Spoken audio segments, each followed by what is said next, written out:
No, I'm late. I know I'm late. I'm still under the weather. Man, this is where reading the instructions is king. Now, the bottle of cough syrup said take 10 milliliters. My ass took 20.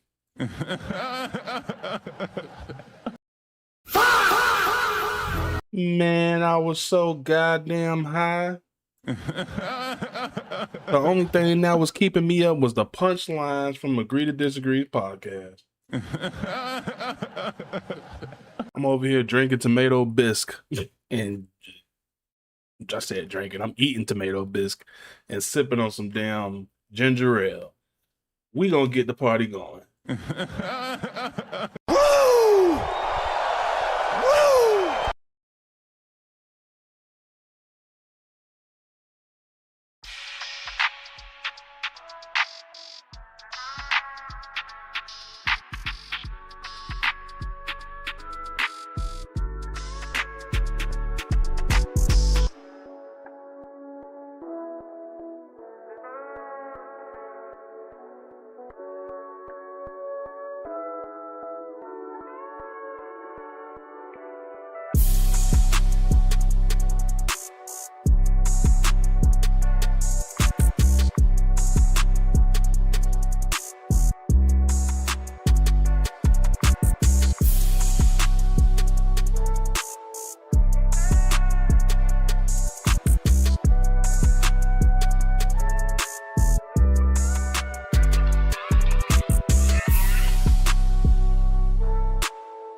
Lucy?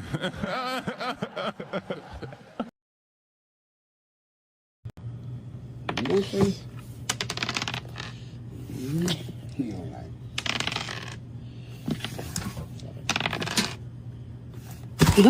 Bitch, what that is? 5. 5! Ah! Ah! You won't do that now. Ah! You won't.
This party's over.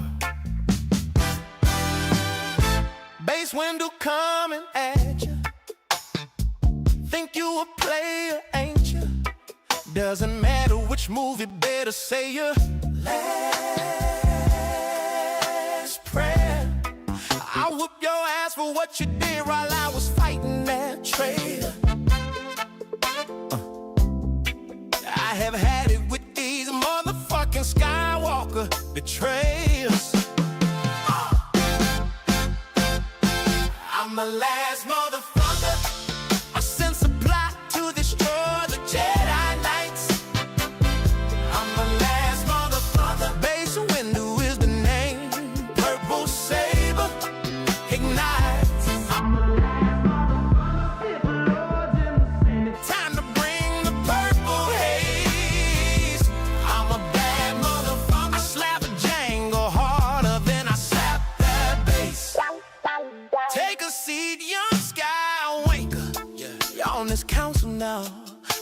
I'll be damned if we ever grant you rank of master. Wow, he's too dangerous to be left alive. That's sin on my master class. The oppression of the Sith will never return. Kiss my purple ass. What planet you from? What? What ain't no planet I ever heard of? Do they slap the bass in what? What? Bass, motherfucker! Do you slap it? I'm the last motherfucker. I sense the plot to destroy the Jedi Knights. Last motherfucker. Bass window is the name. Purple saber ignites. Sith lords in the Senate. Time to bring the purple haze. Oh, I slap Django harder than I slap that baby. I sense a plot to destroy the Jedi Knights. Bass window is the lane. Purple saber ignites. Sith lords in the Senate. Time to bring a purple haze. I slap Django harder than I slap that bass.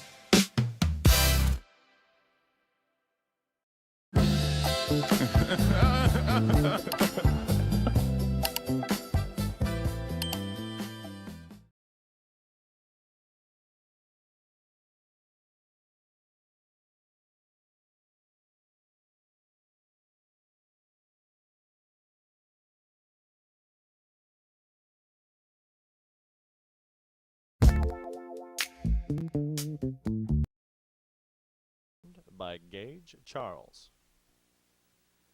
Oh, say, can you see by the dawn's early light what so proudly we hailed at the twilight's last gleaming, whose broad stripes and bright stars were so gallantly there, as though rockets were there, and the twilight's last gleaming, and the rocket's red glare were so gallantly there. Burst stripes were all there, and the rockets were there. Oh, say, does that star-spangled banner yet blaze for the land of the free and the home of the brave?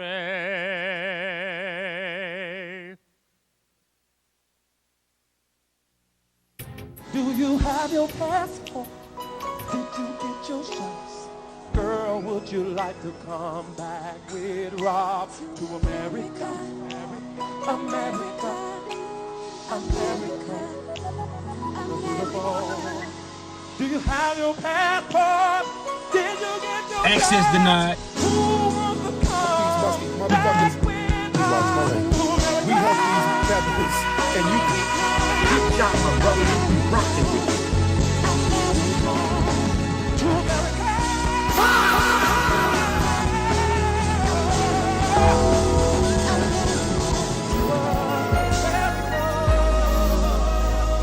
Access. Huh? To America.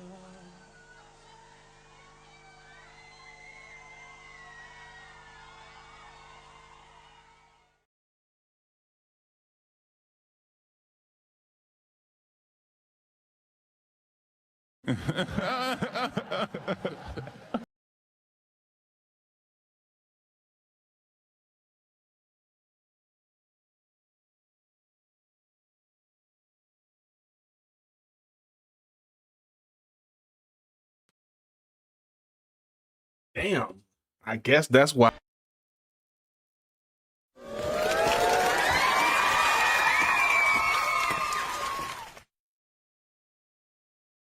What's up? What's up? What's going on, y'all? I'm surviving. I think I have a temperature of 98. Let Jay Walker tell it that's impossible. All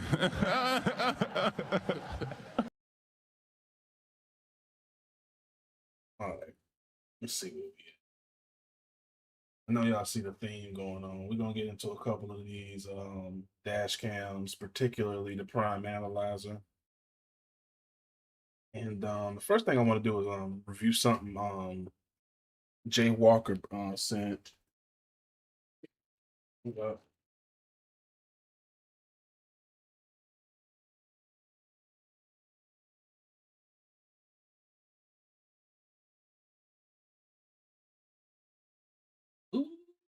Ooh, getting a little bit of chills. Excuse me.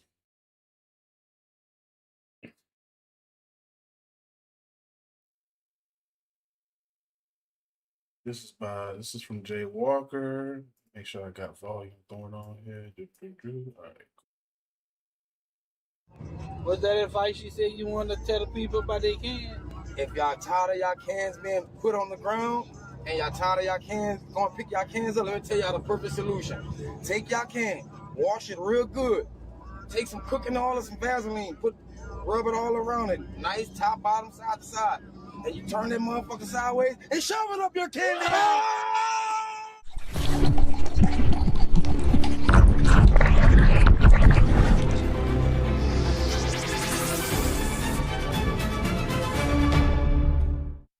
Dion Merrick and Brandon Antoine.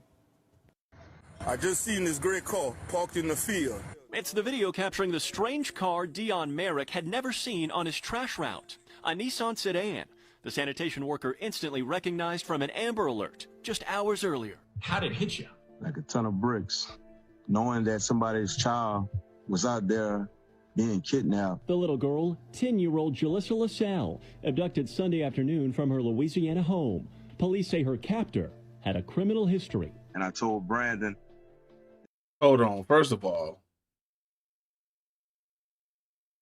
where's his people from? Help these musty motherfuckers. Let me watch my language. We help these tethers, and you come over here lying.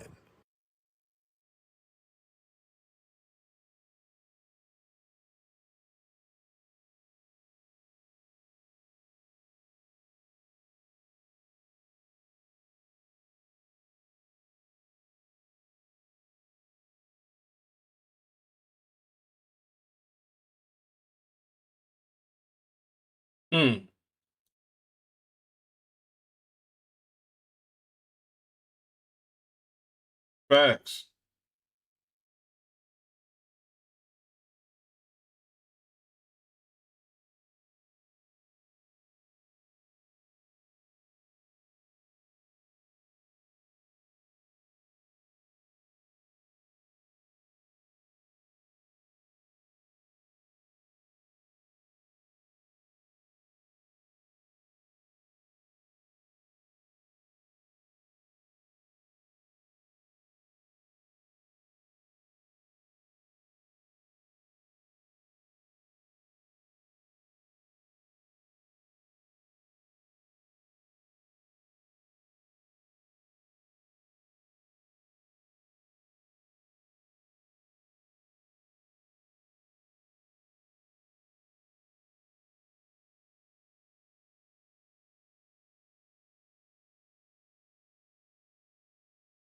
Yes.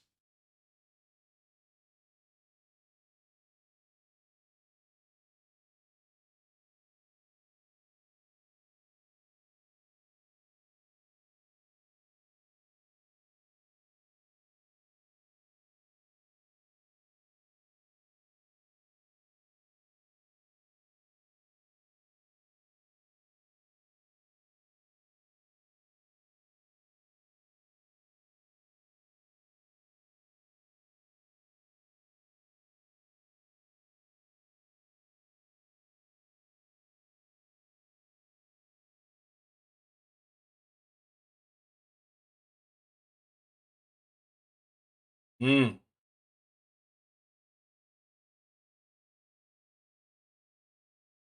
Mm.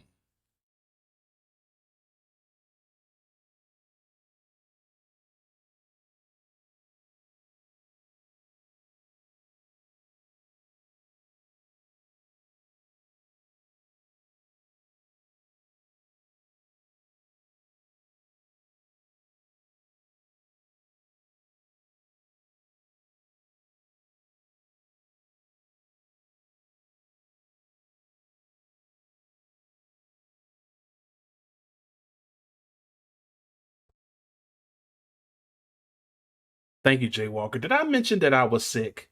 Yeah. Okay. Sound check. Nope. All right, hold on. I gotta fix it.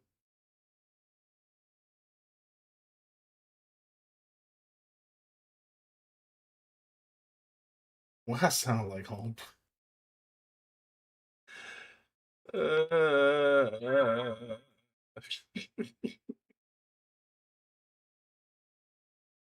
Fix it. Okay, so we got that. Let me rewind. I didn't even. All right, hold on. You see? What's that advice you There said we you go. want to tell the people about their cans? If y'all tired of y'all cans being put on the ground and y'all tired of y'all cans going to pick y'all cans up, let me tell y'all the perfect solution. Take y'all Okay, can, all right. wash it real good. Take some cooking oil and some Vaseline, rub it all around it. Nice top, bottom, side to side. And you turn that motherfucker sideways and shove it up your candy. All right, I know where we left off. It was that damn Nissan Worker Altima. instantly recognized from an Amber Alert just hours earlier. How did it hit you? Like a ton of bricks.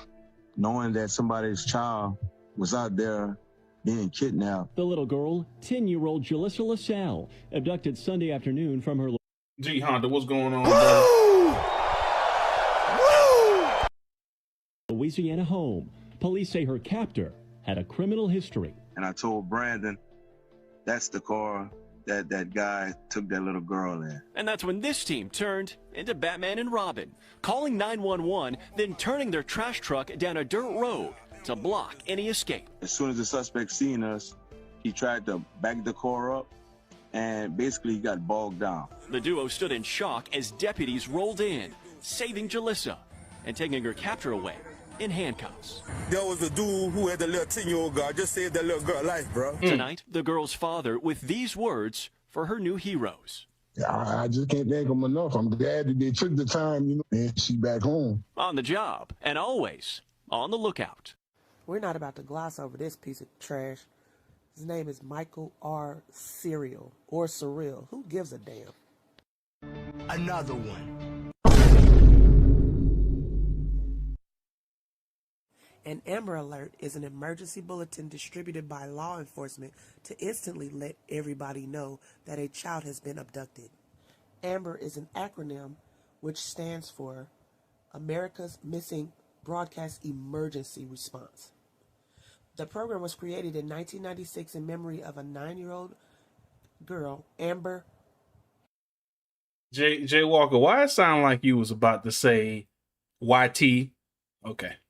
Hagerman, who was tragically abducted and deleted from Arlington, Texas.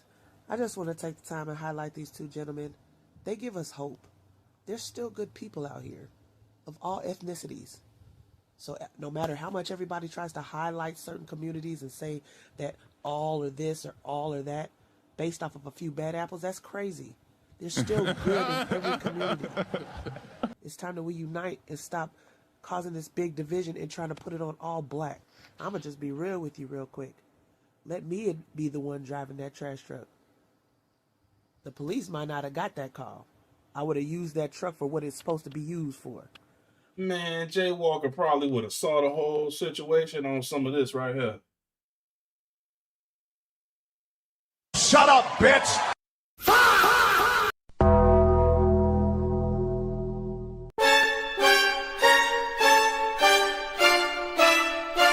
And homeboy would have.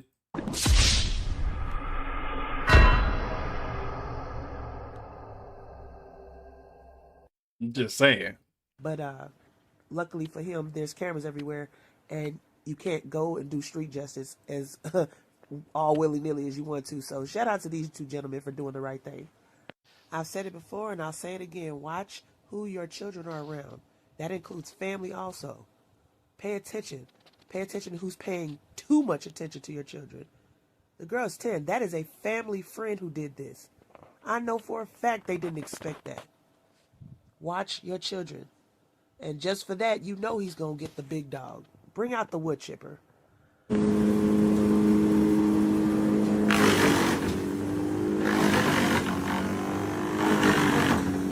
If you think I'm here to play around with y'all, God damn it, I'm not. Like, subscribe, and share, and thanks for watching. It's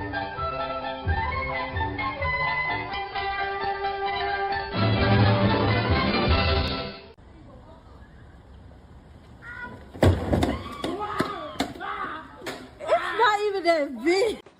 That boy got stretch pants. That boy got stretch pants.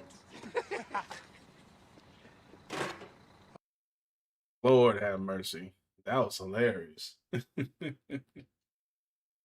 That was funny. Shout out to Jay Walker. Y'all get a chance. I pinned her channel right there. Y'all gonna follow Juice Drops ENT. Let's see what we got next. Give that a like. Nah, not yet. That'd be the intermission for this one. Let's go ahead and find this. I might need to get another video. I know Tariq gonna break it down perfectly, but man, all right, let's go. Authorities in Mississippi have located a body they believe likely belongs to a teen missing since the 4th of July. 18-year-old Nolan Wells was last seen on Horn Island Saturday. The barrier island is a popular vacation spot. The local sheriff's office says Wells was there with friends for the holiday when he was reported missing. ABC's Alex Perez is following this case for us. And Alex, great to see you. What's the latest with this? Yeah, Stephanie, officials unfortunately say it appears we're dealing with a tragic ending in this case after beloved 18-year-old Nolan Wells disappeared July 4th after going on a boating trip with friends. Now, sadly, officials say a body matching the description of the 18-year-old was recovered about 8:45 this morning just off the shore of Horn Island, a popular holiday destination about 10 miles off the Mississippi Gulf Coast. Now, the teen and friends reportedly took a boat trip to the barrier island for the 4th of July holiday. He was last seen on Saturday at about 3 p.m. After he vanished, his family and friends making an emotional plea for help, flooding social media with pictures of the outing showing Wells and a group of friends on a boat. The 18-year-old seen holding what appears to be a hard or alcohol seltzer in his hand. The Jackson County Sheriff's Department, the Cajun Navy, and many volunteers spending much of the weekend searching for Wells. It remains unclear what exactly happened to him. Authorities say they are still working to figure out what exactly went wrong here as his community now grieves. Stephanie? This is so tragic. Our hearts are with his family. Alex, thank you very much. We're in the building, ladies and gentlemen. Now, y'all got to excuse me. My voice is chopped right now. I'm a little under the weather. My voice is very chopped. Damn, nigga, you gave it to me. That's what happened. Took a toll on Listening to your shit got me sick. Came back with a little bug. But I'm thugging it out. So if y'all hear me coughing me too. and struggling, don't trip. You know, I'm taking throat lozenges and all that stuff. But yeah, my vocal cords are a little chopped right now, family. But I'm trying to make it do what it do. Trying to make it do what it do. I'm trying to make it pop off, ladies and gentlemen. Y'all give me a retweet. Let everybody know that we're live right now.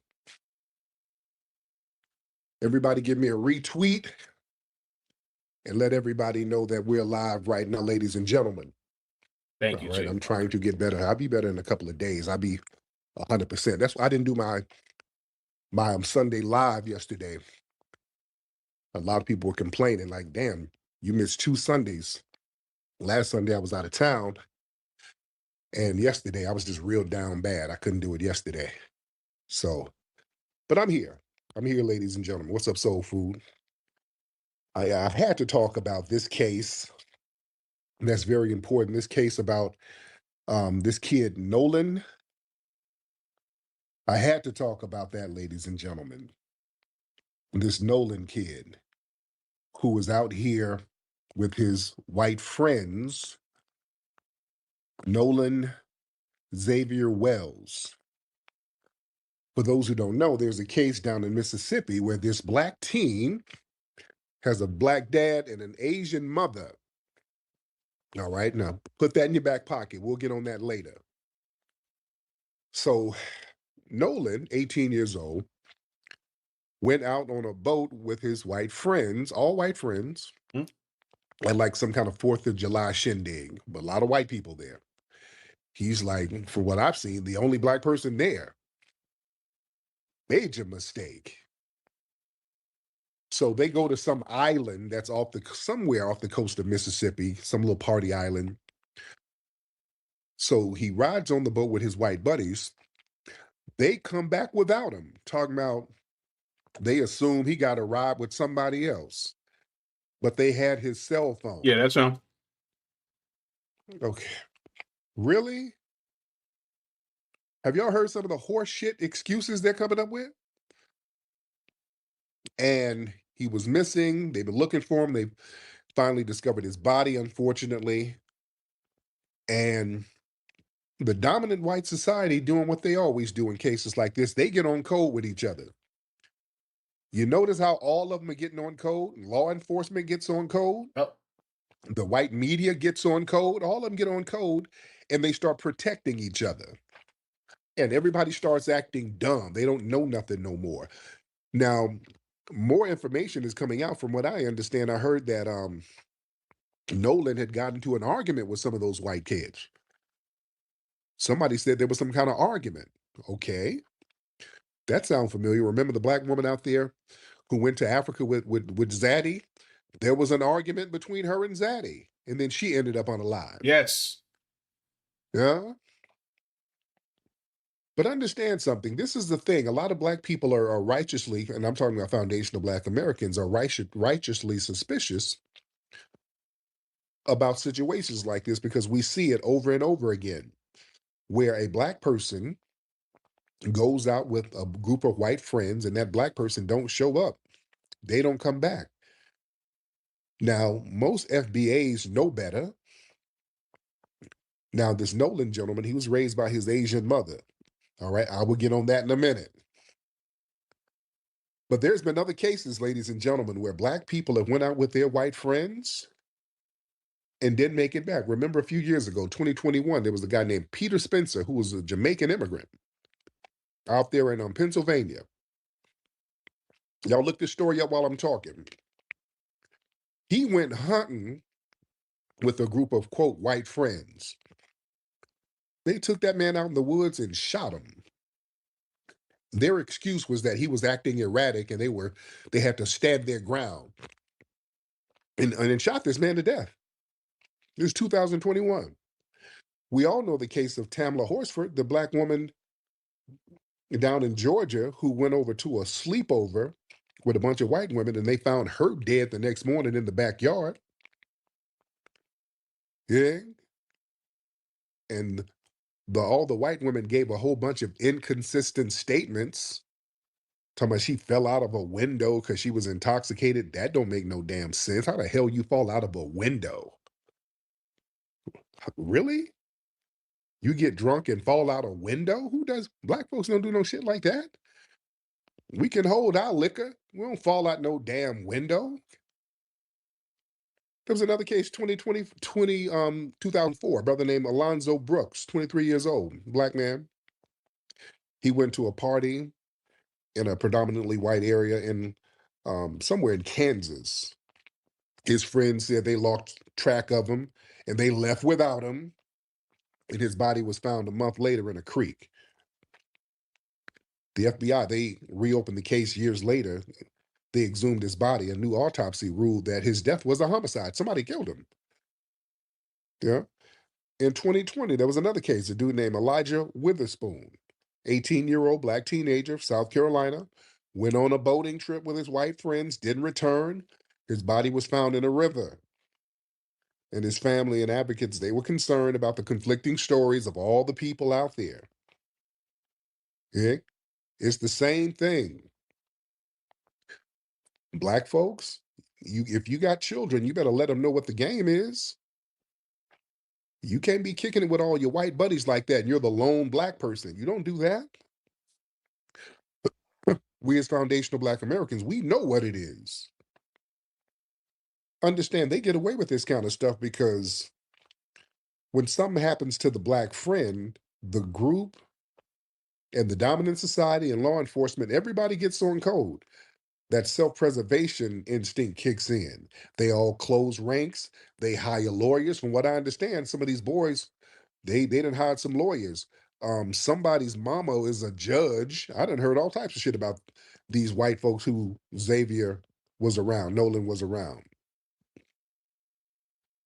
So yeah, everybody closed ranks. They start hiring lawyers, and then everybody catches amnesia. They stick to some unified, vague story like, well, he just wandered off. We don't know where he went. And they know the system is designed to protect them and give them the benefit of the doubt. And understand, law enforcement, they have a vested interest in white innocence. Listen, law enforcement, anytime there's a case of a black person who's around a bunch of white people they end up missing, all of a sudden law enforcement turns into Mayberry. Everybody turns into damn Barney Fife. They become the Keystone Cops. They don't know how to investigate nothing. They don't know nothing. They don't say nothing. Dude, look, family, law enforcement, all they forget how to do an investigation. No, they make a conscious choice not to do one. See, the justice system historically functions to protect the dominant society. When the last people to see a black man alive are white, police are extremely reluctant to disrupt the lives of these, quote, good kids. So they immediately look for ways to rule this shit an accident or a suicide. So you're not going to criminalize the white kids. You know, that's them getting on code. Even the media is on code. Yep. Look, the media is real vague too. The media is complicit.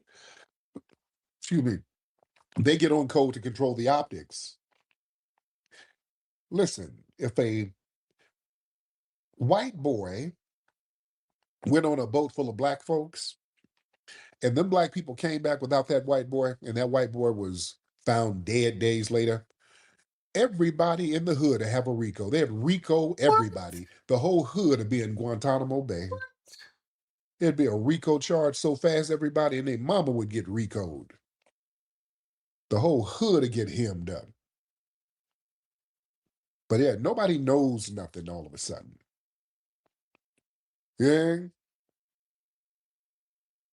It's not a crisis. Everything is, well, we don't know. We're waiting for more information. No articles has said anything remotely close to criminalizing those white teens.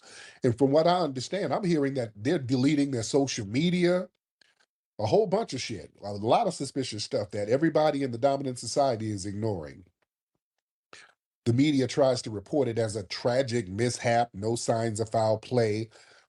You know, they're dialing everything down to make it seem like there was some kind of weird accident. Family, listen, black folks, if you go somewhere with 5 of your buddies, if you go somewhere with 5 buddies, you're going to leave with 5 of your buddies. You don't go nowhere and one of the homies is missing and you just bounce. Oh. Who does that? We go together, we're going to leave together. That's just a general man rule of homies. The f you mean? Yeah, we left and we thought he got a ride somewhere else on a boat, on an island. That right there is suspicious. Don't make no sense. Huh? But the thing is, man, they give them the benefit of the doubt. The white friends can offer the most illogical, contradictory statements, and law enforcement will just accept it as face value. The investigators won't separate them. They won't press them with hard interrogations. They won't secure shit as a crime scene. They won't look at people's phone records. They give them the benefit of the doubt. You think? And too many people fall into the trap of thinking that being accepted into white social circles provides you some kind of shield of protection and validation. It doesn't. Proximity to the dominant society, that does not transfer privilege to the black friend. When a crisis pop off, that proximity leaves the black person completely isolated in an environment where nobody has their best interest at heart. That's the problem. Yeah, you might have some cool white buddies or whatever, but the minute one of them ain't cool, some shit goes left, you at a disadvantage. So you got to gamble, man. That shit is too much of a gamble to even. I'm just saying, out of Jake, Bob, and Billy here, who thought it was a good idea, one, to say that we thought he got a ride from somebody else on a remote goddamn island? Okay. But then who was the smart guy that said, oh, let's keep his phone? Like,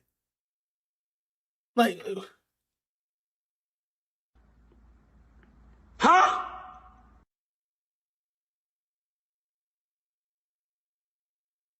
Yeah, I'm gonna keep. Let's just keep going. Risk it. You understand? And the point I'm trying to make is you can't look at us some type of way for giving this whole situation a side eye. Everything about this, you've already met the 3 strikes. What was the first one? Being the only black person there.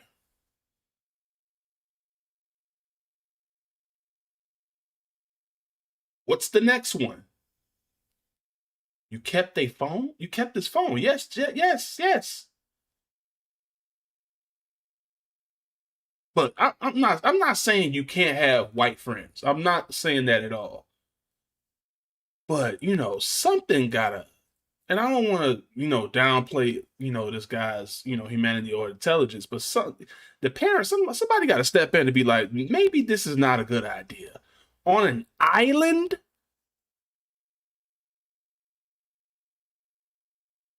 And you ain't even old enough to drink yet?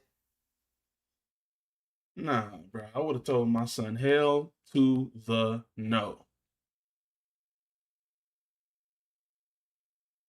Jay Walker, why? I'm not going there with you. And this is not new. This is a historical thing. There's a pattern. Look at archival records from the 19th century, early 20th century. You see the same thing. A black person is harmed in the president of the dominant society. And suddenly the sheriff don't know nothing. The local newspaper write it off as a mystery. Nobody's held accountable. This is white supremacy. Yeah. I remember as a kid, I was in the 5th grade, and I had a cool white boy, homeboy at school, a kid named Maxwell. Little fat, chunky white boy. Real cool, though. We were real good friends in school. And we were into comic books, and he had a big comic book collection. We were into Batman and all that. So he was real cool. We would chop it up, just talk about comic books and all that. Cool white kid. And we talk on the phone. We chop it up, talking about our comic book collection. He was like, hey, man, like, man, have your mom bring you over, man, so we can trade our comic books, man, because I got a big comic book collection. Bring some of yours. And yeah, come on, man, have your mom bring you over. And I remember asking my mom, I said, Mom, can you take me over to my friend Maxwell house? And y'all remember back in the day, our parents, they're not going to take you nowhere unless they knew, who's who. Like, who was Maxwell? I said, it's a white kid at school that I'm real cool with, Mom. My mom was like, no, hell no.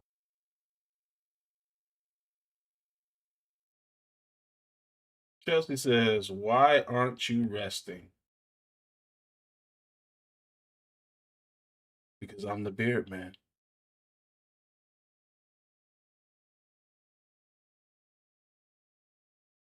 That's it. I feel like that should go with a damn superhero interest. I'm gonna do it again. Hold on.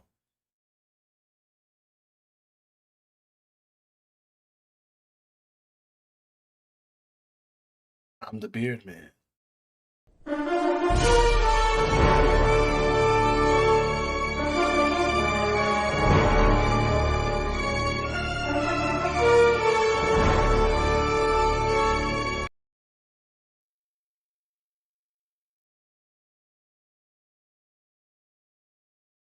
Yeah, Jay Walker. I fed on a small village, and you stepped on a small village.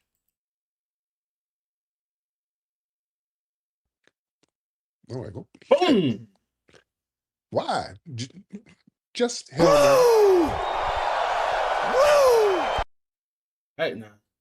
Now go and play. And I was very confused at the time. I was very confused.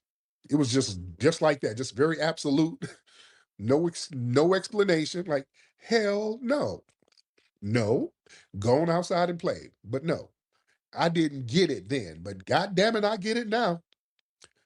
Oh, I get it now. I understand exactly why she said no. That's something we don't do.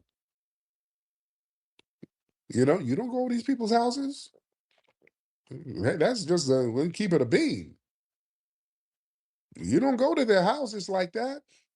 That can I be real? Y'all, we're the FBA family. Y'all know that was kind of an unspoken rule. Back in the day, you don't go to their houses. Think about it, family. How many white people's houses did you go to growing up? Y'all didn't go to white people's houses? Let's keep it a I ain't gonna lie. I remember I had two Cuban friends, Carlos and Orlando. I think that food at not Carlos parents didn't cook no food. That food at Orlando's house was off the chain. And I think the only reason I was allowed to go there is because I had family around. Same thing with Carlos. My cousin Jermaine was literally walking distance right there. So yeah, that was definitely an unspoken rule. I never noticed that until now. Huh.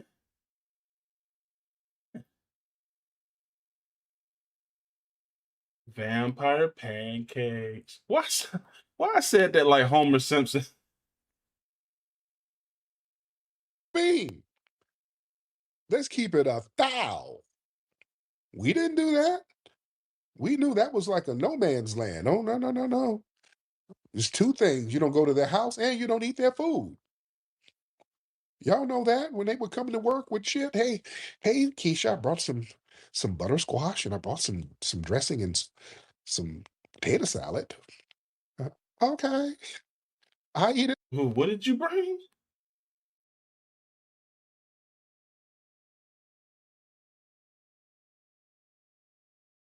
What the hell is the joke? Nasty bitch. Want that shit? Access denied. Later, you hurl that shit in the dumpster. You know good and well you don't eat that shit. That was like unwritten rule. Not being mean, fuck that. You don't go to their house and you don't eat their food. Not that. Here's my question. Oh man. Damn. Come on, Jay Walker. Stop. What's the better response? Because both can be looked at different types of ways. Like if you sit there and be like, "Yeah, I'm gonna eat it later," that could be looked upon as you trying to, be nice. Or do you just straight up tell them, "Hey, man, look, we're gonna do exactly what we did to that potato salad, that quiche, um, some people, not me necessarily, that coleslaw, we're gonna yeet that shit outside and we're gonna make you a plate with two pieces of chicken and a hot link and some collard greens." Because on one side, one perspective, you being nice, you trying to protect their morale and feelings. You know they sensitive, allegedly. And on the other side, you saving them time and money. Chelsea, stop.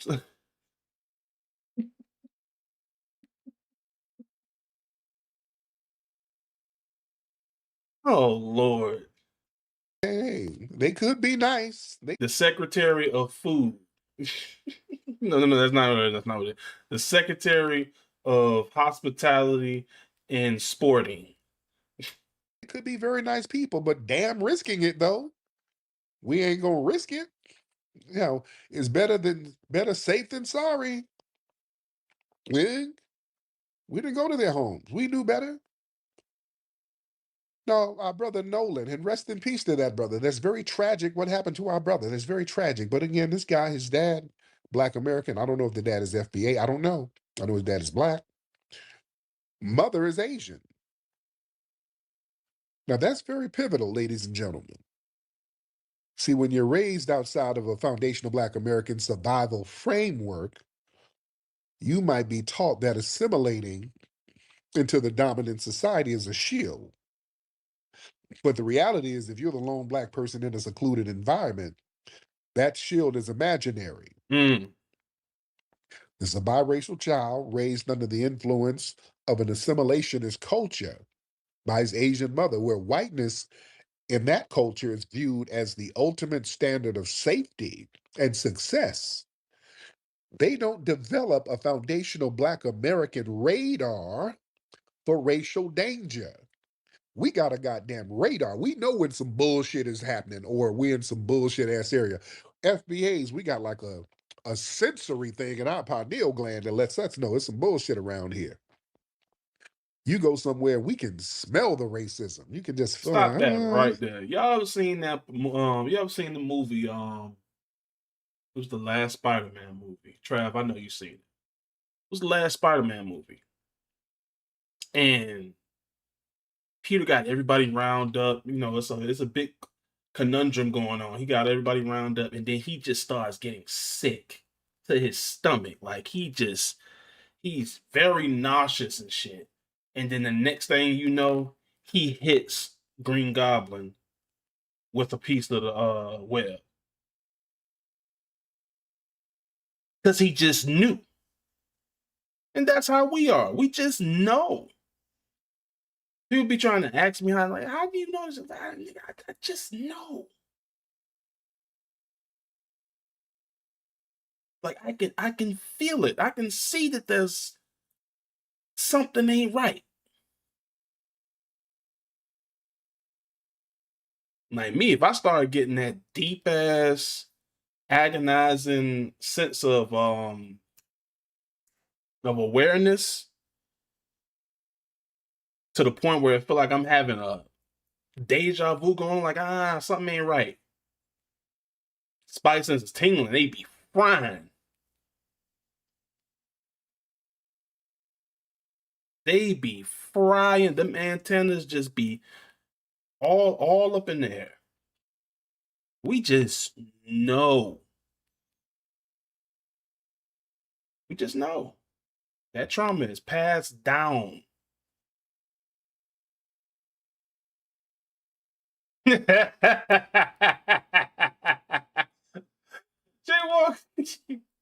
When I walk in, I can smell the white only pie. Yes, Jaywalker, my wings just be flapping. That's such a naughty word, Jaywalker. Flapping. Come on now. Come on. What you trying to do, right?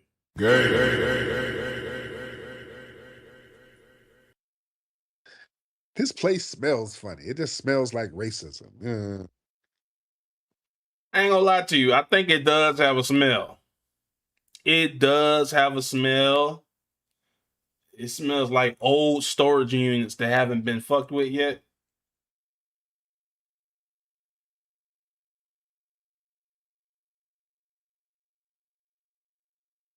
I can't stand. We got too many What y'all ancestral got? memories. What y'all got going on in the chats? G Honda over here is dropping bars.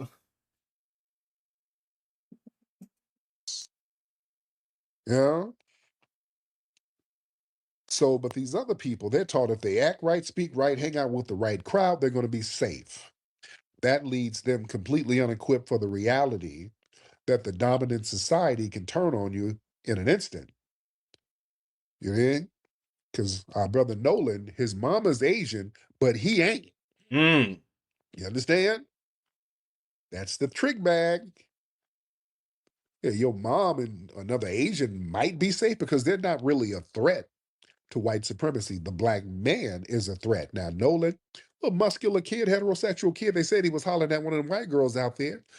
That might have been a problem. You got this athletic black kid out here, the white girl's choosing up on him. So y'all better read Dr. Welsing's book and understand how that's the root of white supremacy, that racial jealousy of black man's potency. You understand? So you know the little white girl's choosing up on him. So all of a sudden he ends up missing. But understand something. It don't matter if your mother's Asian, if your friends are white, if you went to the same prep school, if you are isolated in the woods on a remote island, the dominant society sees that black phenotype and proximity to whiteness. That don't mean no white privilege.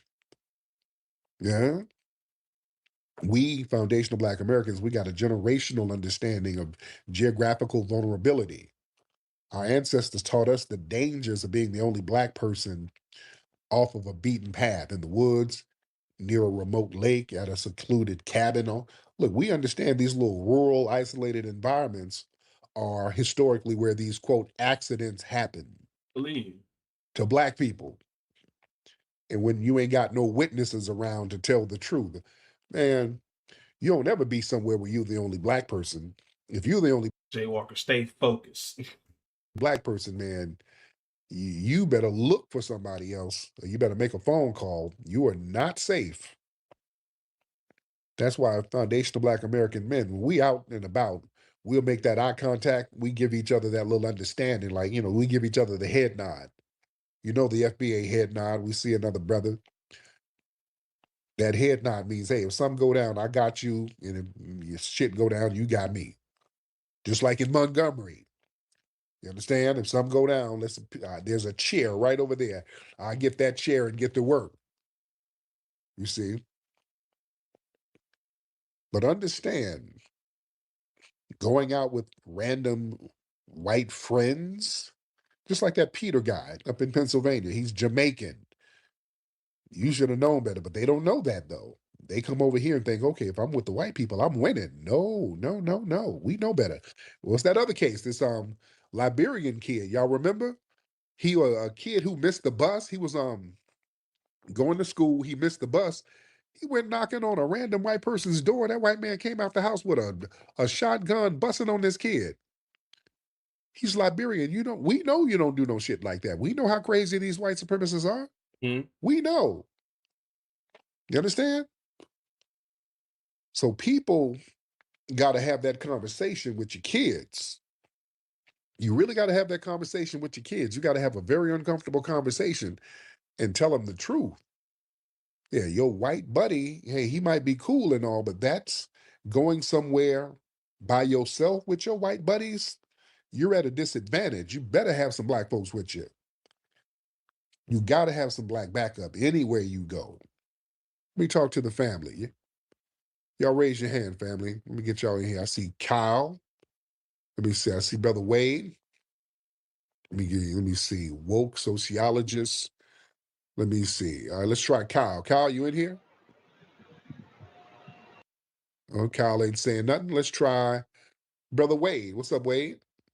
Hey, what's going on, Tariq? Can you hear me? I can hear you, man. How are you?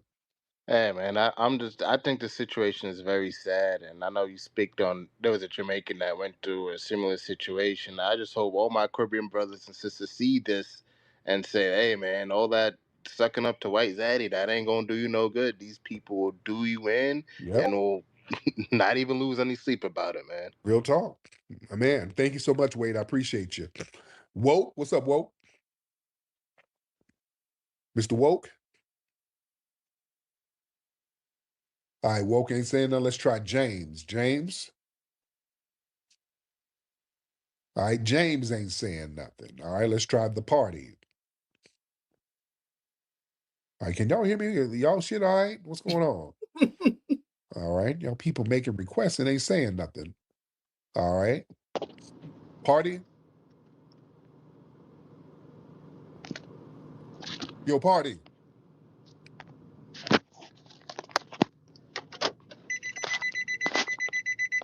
brother, what the hell are you doing? Okay. Okay, I don't somebody posted bussy up here. Hey, it don't this ain't TikTok where you can post bussy and yeah, that don't mean nothing up here. That don't mean nothing up here. Party. Is that you posting up bussy? Okay. Your party prince. Okay. Okay. Okay. This dude posting up his mom's butthole. Okay, yeah, that don't do nothing up here. All right, let me get some more people up here. They think they can sabotage the pages up here like they do on TikTok, but that don't really work on here. All right, let me get Lewis. What's up, Lewis? No, I'm just listening to what you're talking about. So, I mean, this is gonna be stupid, but so do you think just white people do we hate people because they're black?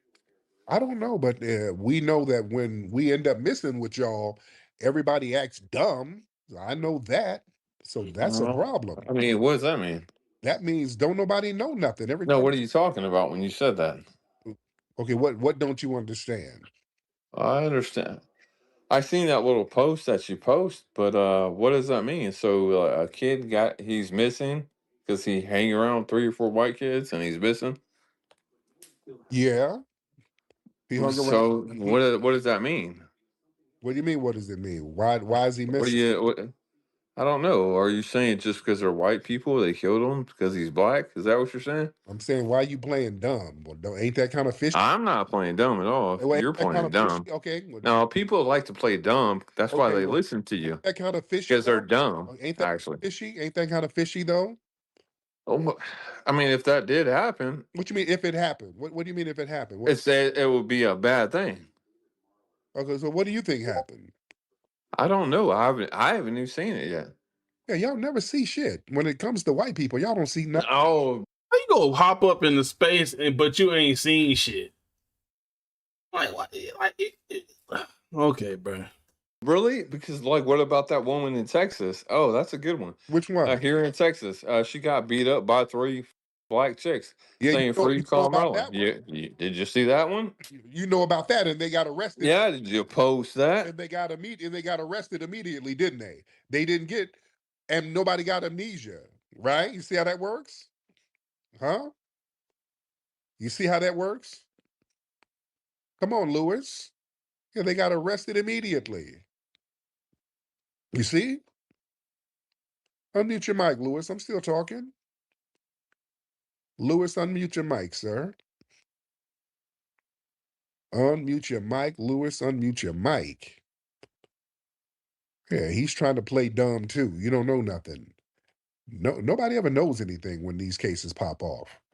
But yeah, for You black don't person, know shit though. That's crazy, dude. You're so retarded, dude. You're just playing a race game. That's all you're doing. and you're projecting, sir. Why are you projecting, Lewis?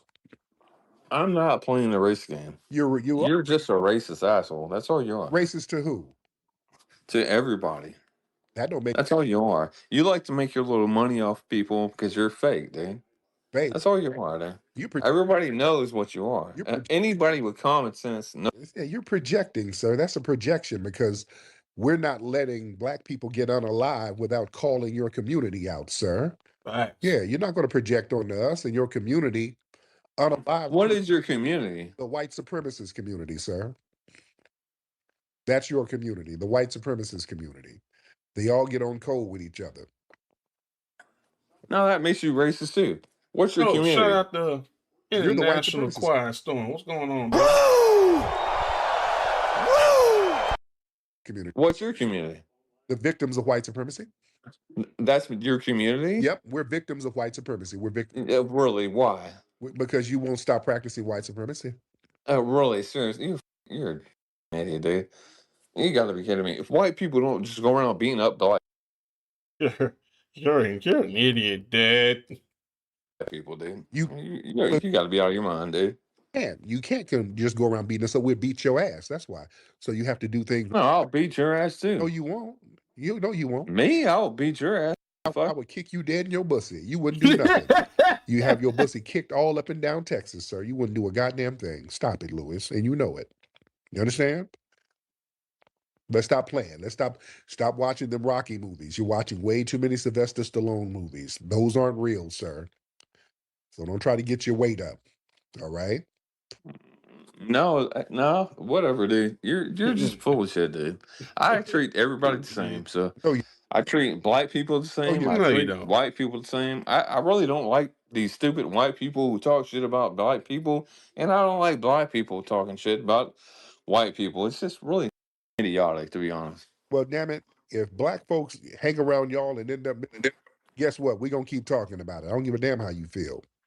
Nah, you should give a fuck how I feel because you're just race baiting. And that's all you're doing. You're just trying to make money because most people are not racist. I'll be a race baiter. I Facts. bait you racist and expose you. Well, that's what you're doing, right? I am. And you're making money off of it. That's a good scheme, I guess. Yes, indeed. But most people are not racist. A lot of money. Yes, I do. I'm not a broke ass like you in a trailer. You damn right I make money. This is my country, my homeland. I'm very successful. And I don't bow down to you white supremacists. See how that works? Huh? Come on, Lewis. Come on, Lewis. What you mad at, Lewis? Get your mad ass in here and unmute your mic. Right, still Come talking on, to Lewis. himself. Let me get Brother Nas here. Because Lewis dropped his meth pipe on the phone. What's up, Nas? Brother Nas, what's up? What's up, man? What's up? What's up? Yeah, I got in a little late, but I got the gist of it. I just wanted to say, man, I remember growing up, my parents, they wouldn't let us, man, it's like you couldn't go anywhere but like friends and family. I mean, not family, or close friends, family. But I remember when I was young, I was like, because kids sometimes want to, rebel, not rebel, but they want what they can't have. Right. And I remember Mm-hmm. begging my parents. I say, man, please let me go to my friend's house. These people, right? Yeah. Who I thought were my friends. Man, I went over there and something was off about that energy. I couldn't place it, but I remember my parents were like, if anything happened, just let us know, call it. I went over there, man, that one white boy, there was a bunch of white boys. I went there and man, that I swear one of them, he started acting funny. Next thing you know, he called me the N-word. I whipped his ass, and all of the white boys pretended like they never heard nothing. Wow. And at that point, I understood my parents never let us go anywhere to them, like hang out anywhere. I understood it. I never asked again. Man, real talk, man. That's the reality. Thank you, Nas. That's the reality. Yeah, that's pretty gay because that actually never happened to me. I used to hang out with my black friends and nobody would say nothing to me. Yeah, if you go to a black neighborhood, ain't nobody gonna do nothing to you. Yeah, nobody never did. I mean, they would if you're white. If you weren't good in sports, they'd whoop your ass. No, they wouldn't. Yeah, they would. Bullshit. I told you this the other day. The white people, I went to Greenville. I went to O'Bannon High School in Mississippi, and the white kids would get the shit kicked out of them just for being white. But I Oh, this is wasn't that good at loser I from was the good other at basketball, day. and nobody beat my ass because of that reason. I So don't it kind of believe. goes both ways. Yeah, we'll whoop on you if you do something janky. We weren't whooping on you just for you because you No, they white. wouldn't whoop me. That's for sure. But they, yeah, look it up. Look up Greenville because you're like, hey, look it up the other day. Like, look up was it Norma C. O'Bannon High School I went to. And I went there, it's a 90% all black high school. Nobody beat my ass, but they beat the shit out of white people because they couldn't play sports. I don't believe that. I don't Yeah, I believe it. know. I seen it. Like they would beat the shit out of white people when because the black kids would go to Riverside. No, the black kids would go to O'Bannon, and the white kids would go to Riverside. And then, but we went to O'Bannon, and the black kids will not beat our asses. What? And so, for some reason, but I International Choir Storm, you are absolutely right. He is. I don't know what's going on, but he is very much inebriated, heavenly sedated. And over here, he's slipping all over his words. I think he was the only person that got his ass whooped, and he been sour about it ever since. That's what I think. Yeah, I don't think nobody got hurt. I think he went over there talking some shit because he can knock some threes down, and then he got 3 rounds upside his goddamn head. Sit your $5 ass down before I make change. That's what I think happened. Legend, what's going on, brother? I don't know why, but you know, I was good at sports, Well, how you know? and that's why I didn't get my ass kicked. But they would beat the shit out of us. How you know they beat them up because they were white? Oh, I can tell you a reason why. Anytime white kids would actually get into a fight, they all the black kids would jump in and just beat the shit out of the white kids. They would sit there and they would the white kids would get into a fight, and the black kids would like just beat the shit out of them. Yeah, I don't believe that. That Anyway, don't I make know you no don't damn believe that. sense. Like, you're not giving no What's up, Wolf? context. What's up, brother Tariq? Yeah, I had a bad signal. It wouldn't let me talk earlier. Oh, all good. But I want to say, man, that we as the FBA community, with this situation with this young brother, I knew something was up when they caught him up. I say this ain't no FBA stuff, because our parents wouldn't even let us go on no trip like that with a whole bunch of white boys and us by ourselves. That's not even no stuff FBAs do. Right. As a culture, that's our culture. Yeah. To not do nothing like that. So, we gotta let our kids know we don't tamper with all of that. We gotta stay clear of this stuff, because right now we gotta be on high alert at this point in time. We shouldn't be sending our kids on these little trips with all these young white supremacists. Okay. And y'all stay blessed. Absolutely. Thank you so much, brother. Yes, sir. Man, it's real out here. Yeah, Lewis. I don't care. Lewis getting mad because we're talking real shit. I'm talking about safety, and unfortunately, a black kid is not really safe around a lot of people in the dominant society when he's by himself. You're not safe. That's a reality. And when some shit goes left, everybody gets amnesia and everybody gets on code. You're at a disadvantage. So we don't put ourselves in that situation. Take another black person with you. Don't go nowhere by yourself with these people. That's the reality. Y'all raise your hands, ladies and gentlemen. Now, Rio. What's up, Rio? Rio, unmute your microphone. Rio, what's up, Rio? Rio? All right. Oh, we got these weird people coming in with these accounts. Don't come in here trying to post some booty holes. Don't do that. Don't take your private collection and post that shit up here. But again, like I said, a lot of folks who are not of our lineage will do a lot of that little weird stuff. Let's get Tone from Chicago. Let's get Tone from Chicago in the building. Tone from the Shy. Flags, how's it going? You can hear me? I can hear you, brother. How are you? I'm good. This kind of goes back to Nah, international, they be posting weird shit on here, dog. Like, especially Twitter. Not Twitter, but TikTok. And in TikTok lives, they be posting crazy shit trying to get the space sabotaged.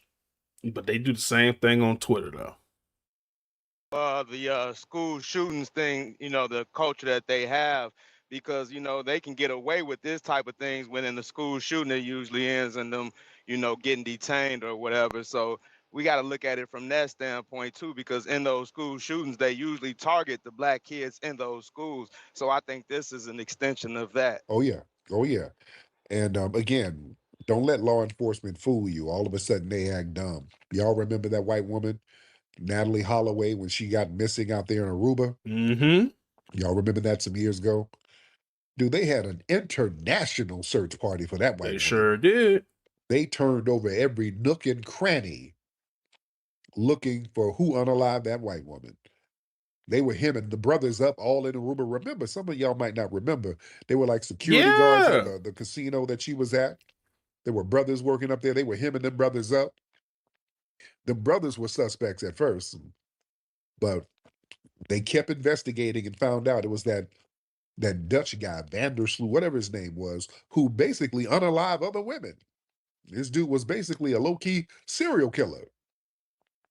And it took him a while to get this dude. He'd been a suspect for a long time, and they were kind of pussyfooting with him for a minute until he unalived another woman. So yeah, it takes them You got to do a whole bunch of fatal crimes before they get these people in the dominant society. You know, it's heavy. Shout out to everybody in here. Y'all retweet the space. Excuse me, everybody retweet the space. Let everybody know that we're live right now. Let's get B1 Business in here. B1 Business in the building. B1 Business. B1. Hey, brother, how are you, sir? Hey, peace to you, fam. I've been on just like about 10 minutes. I didn't know if you had. I heard what you're talking about. I didn't know if you had mentioned the dude that I think he was in Minnesota that went hunting with some white T boys. I don't know how we can talk on here, but yeah, on TikTok you can't really talk. I talked about but he went Pennsylvania. You did hunting with some white T people.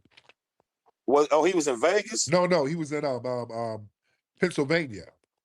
Pennsylvania. Okay, yeah, I thought that was Minnesota, but he go out with these boys and get unalive, and nothing happened to the people. Right. Oh yeah. And even the lady that was went to the slumber party, nothing happened to the people. Yeah. Oh yeah. Now you let somebody white come to our house or come to one of our functions, a whole bunch of black folks, and somebody white, something happened to them, man, everybody in that house getting arrested, man. Absolutely. Case is gonna be on everybody. Absolutely. Real shit. My man. So, yeah. But yeah, the case up there in Pennsylvania, that was a Jamaican dude. Why in the world would you go hunting with them people? They unalive that brother so fast.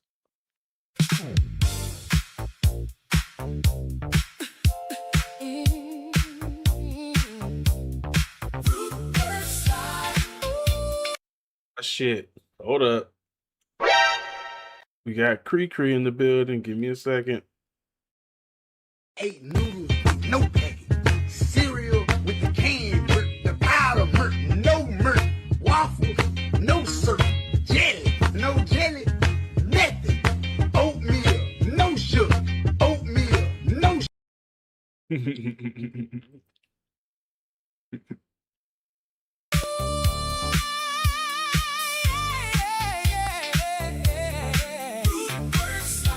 To the left, to the right, my baby.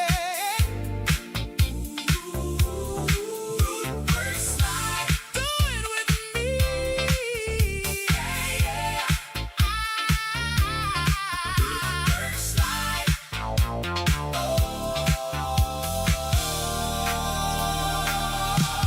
I woke up clean, put that root work on. Now I'm feeling fresh from dusk till dawn. Arms in the air, confidence wide. I hit the floor and do the root work slide. No funk on me, I'm smooth with pride. Fresh under pressure, fresh outside. Everywhere I go, they feel that vibe. They say, what you got? I say, root All right. work slide, root work slide. Might have to get that on video. All right. I don't know if y'all seen this on the gram, but watch this.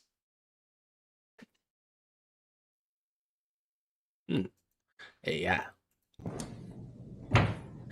Dumb cop tries to kick judge out the courtroom and gets fired. Who do you think you are? How are you doing? Who did you think you are? How did you get in here?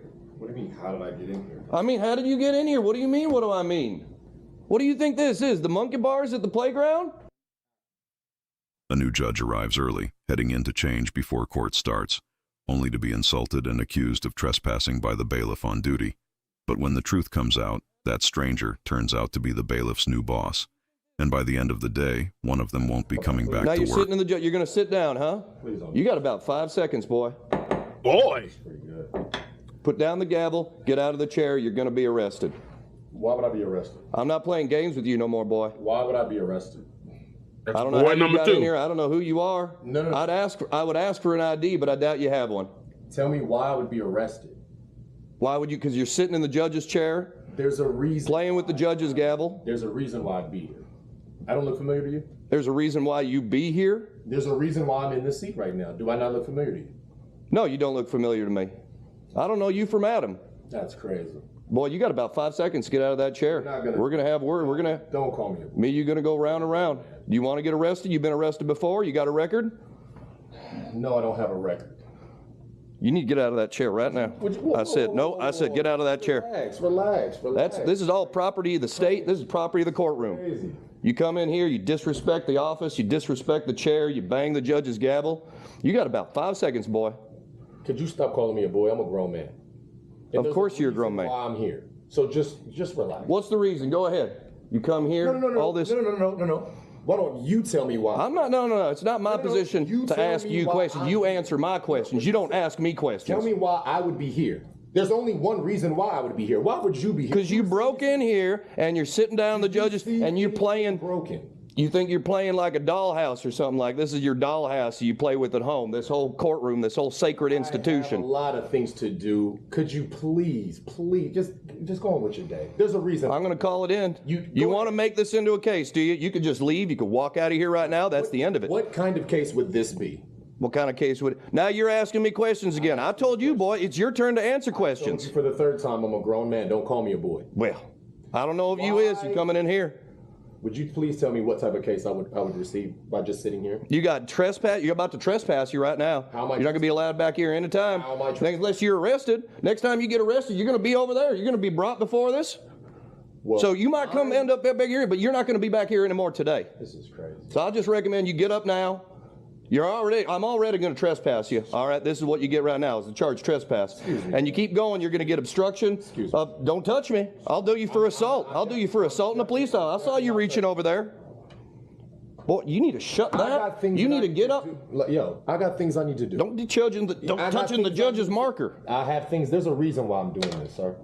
Please.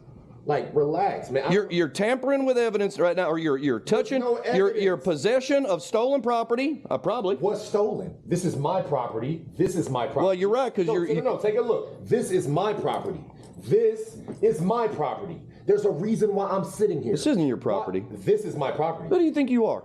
Oh, no, you tell me who I am. All right, you guy sitting in the seat obviously broke in here is what you is. The guy that's sitting in this seat, who is he usually? What is he? This is just going round and round. You need to get up and get, boy. It's going round and round. Excuse me, what's going on here? Would you please tell him exactly who I am? I found this gentleman broke in here, trespassing, sitting in the judge's seat. No. You're confused. This is the judge. The judge? What do you mean the judge? This is Judge Martin. I just came back from working out, man. That's the only reason why I got my clothes. You never told me your name was Judge Martin. I don't need to tell you my name. You can't look. You can't see. You messing with me this whole time? Well, we'll just go ahead.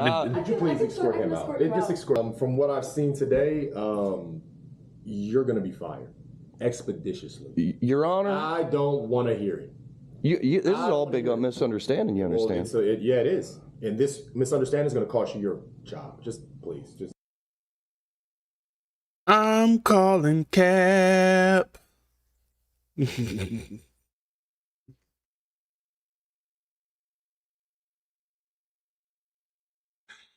Oh, but I can dream. A prime example of that Black American versus Haitian shit only exists online. Now, on my main page, I've had to throw several Black Americans completely off my page for disrespecting Haitians. At the end of the day and the beginning of the next, if you pissed about her winning at the BET Awards and you Black American and you say she a one-hit wonder and she don't have to do it, let me explain it to you. Baby, when you do something right, you only have to do it once. Okay? She not talking about pop your ass, finesse and all that shit like the shit that y'all used to.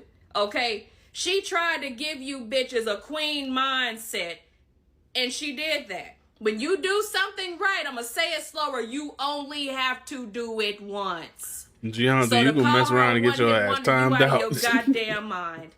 You wish you could get the success she has. And the reason y'all hating on her, because she a Haitian woman. Bitch, bow down. Bow down because she did what none of you other bitches have been able to do yet. Bow the down. She did it without shaking one piece of ass. She did it without No kind of vulgarity, nothing. She did it and bitch you bow down. Not only because she a black woman, because she a Haitian woman. No, Dig. she's So y'all can not. talk that shit online, Black Americans versus Haitians. Y'all know the business. With Lauryn Hill coming to the situation, the conversation, you bow the down because she is a queen. And she love all of you. She don't act like the rest of us. She love all of y'all. I love some of y'all. I don't love all of y'all. I love who loves me. If you love me, I love you. If you don't like me, then fuck you. You feel me? But she don't act like that. So at the end of the day and the beginning of the next, respect Lauryn Hill, not only as a black queen, but a Haitian queen, and doing what y'all queens still haven't done yet. Speaking of Caribbeans, where the Caribbeans? Shout out, where the Caribbeans? Any Caribbeans in here? Them eyebrow Y'all know there's a thing with eyelashes, people now. Have eyebrow, y'all whatever. Them noticed? I shits are guess crazy. because of TPS and all that stuff. This shit right here is Why are there so insane. many Caribbeans trying to make everybody Haitian all of a sudden? Have y'all noticed that? A lot of these people are making videos trying to make foundational Black Americans Haitian.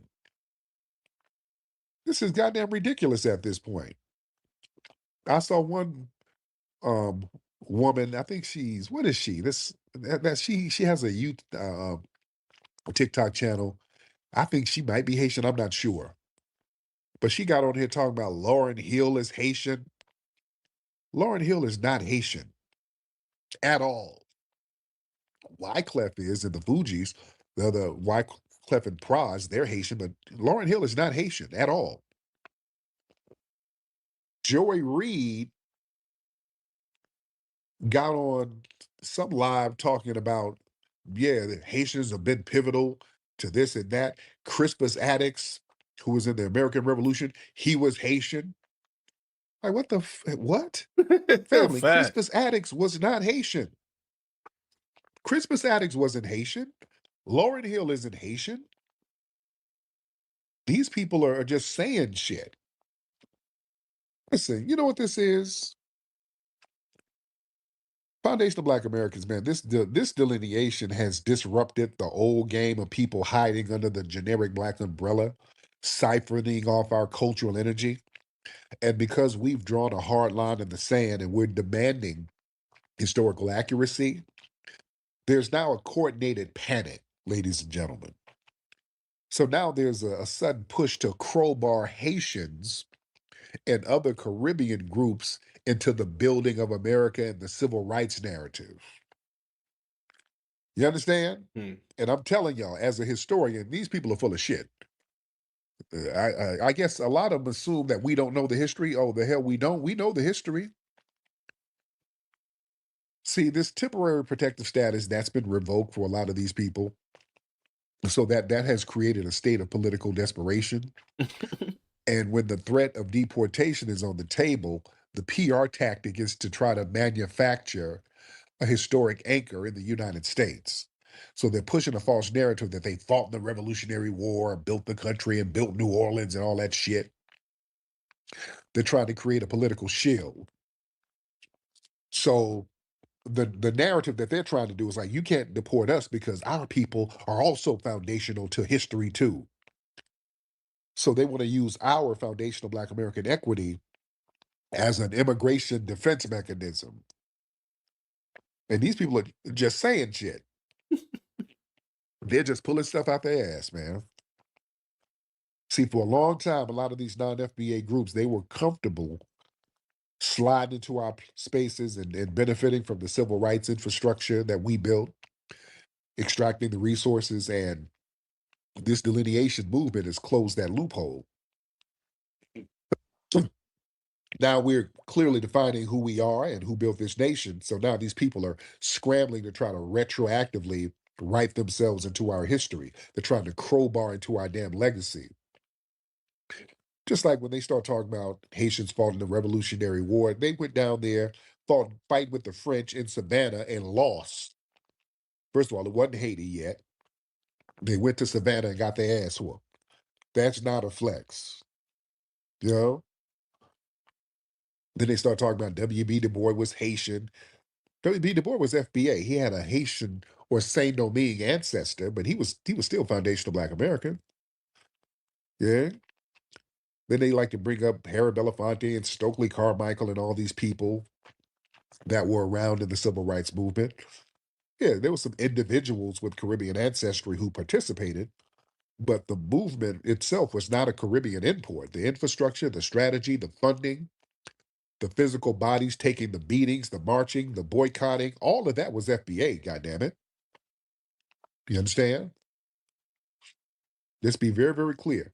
So what they're trying to do, man, they're trying to dilute everything so that they can get access to tangibles. If they can have this narrative that everybody built America, that everybody led the civil rights movement, that muddies the waters for tangibles.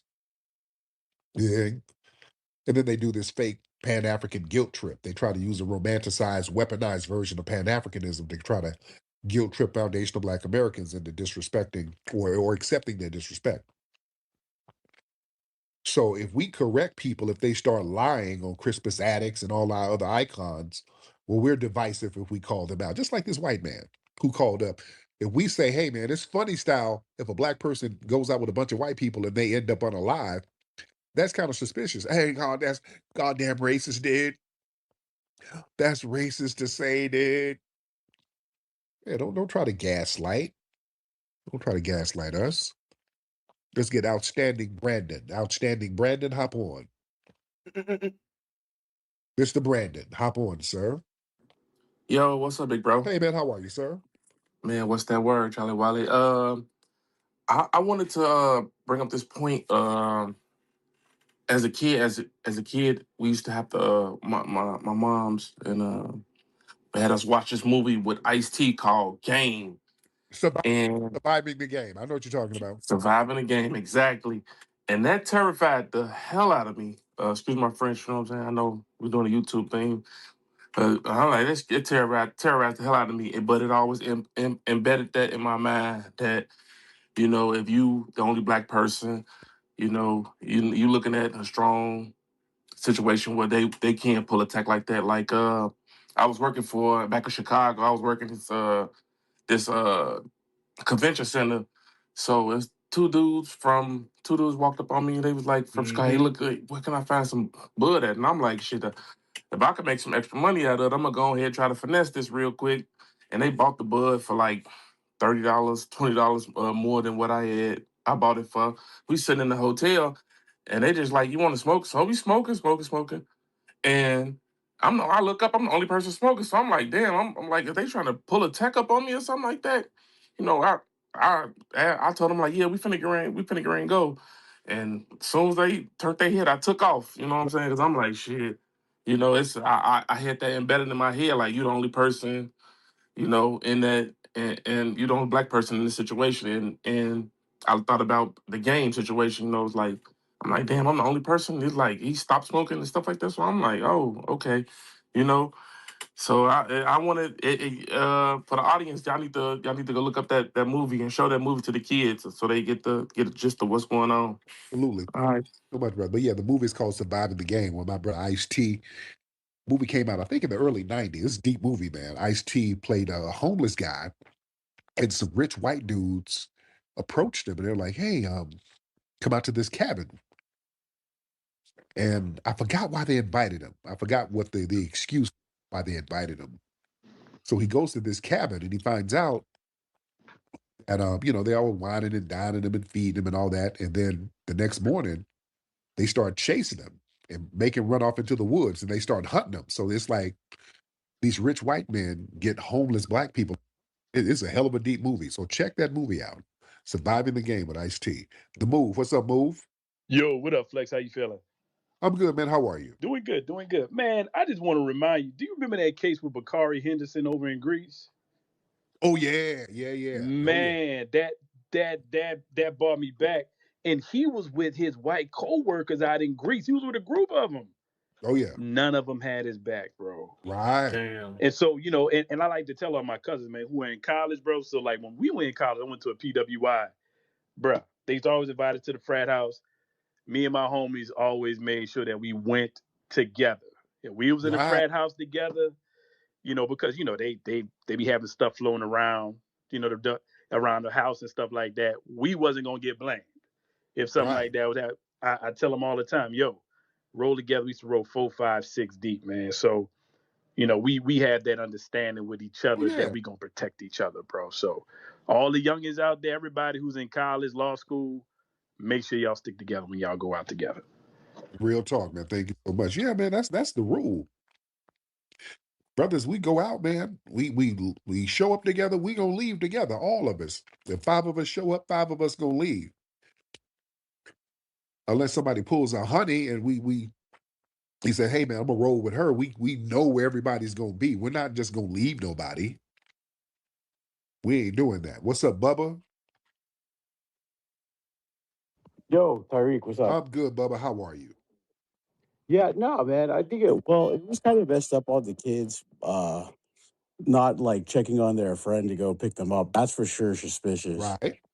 Yeah, but however, it's like, dude, people disappear all the time, like especially in boating. You know what I'm saying? Really? Like they were on like this island, like swimming on there.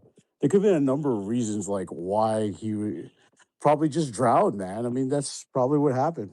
Really? Yeah. I mean, look, do you remember in 2009 at the same time of the Johan van der Sloot, right? Those guys the NFL team, their boat capsized and like all those NFL stars disappeared. And like what do you call it? This stuff happens like all the time. So I'm not saying that like this is not racially motivated.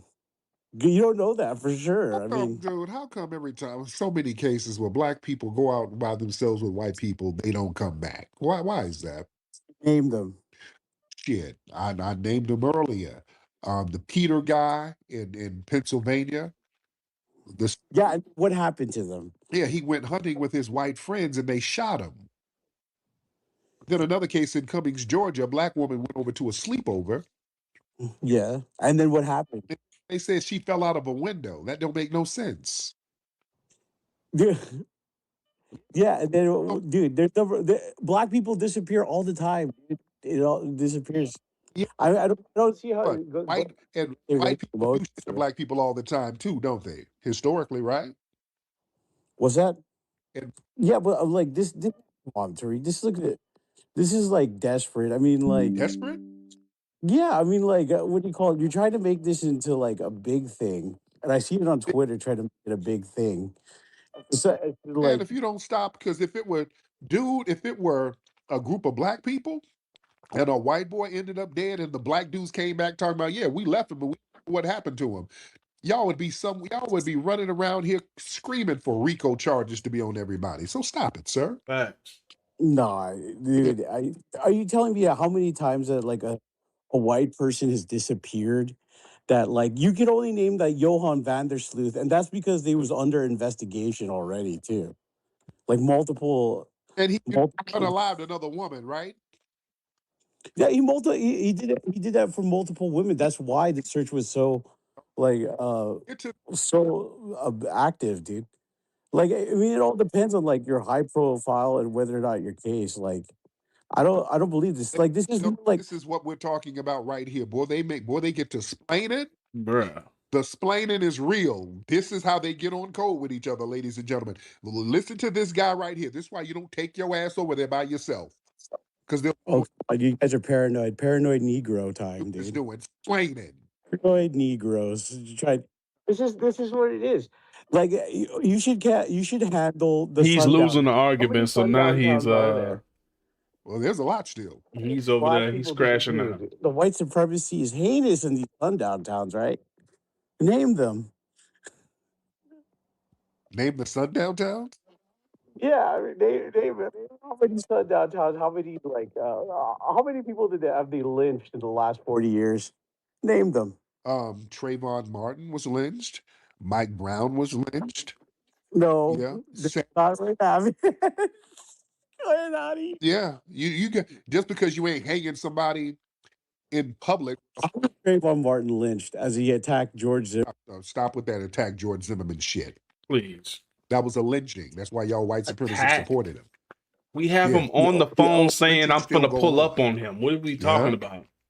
Somebody was attacking George Zimmerman. If you don't stop. Fuck out of here. All right, Bubba. This is why, ladies and gentlemen, you don't go nowhere with these people. That right there is why you don't go nowhere with them. They get on that white supremacist code, ladies and gentlemen. They get on code. Let's get Josh in the building. Josh, hop on in, Josh. And y'all retweet this. Hey, what's going on, brother Tariq, man? Just wanted to tap in with you real quick because I got a little kind of context and insight into kind of, white culture. Just want to start off. I am FBA from South Carolina, Spartanburg to be exact. Yes, sir. On that, and when I see a lot of people talk about South Carolina, you gotta ask these people what city they from. Oh yeah, because they be lying. So, but just to say this, so I went to the University of South Carolina. I did pledge a white fraternity because I was watching Animal House and stuff growing up. So I was trying to really just turn up, to be honest, and party and do all that. I thought I was gonna be like that.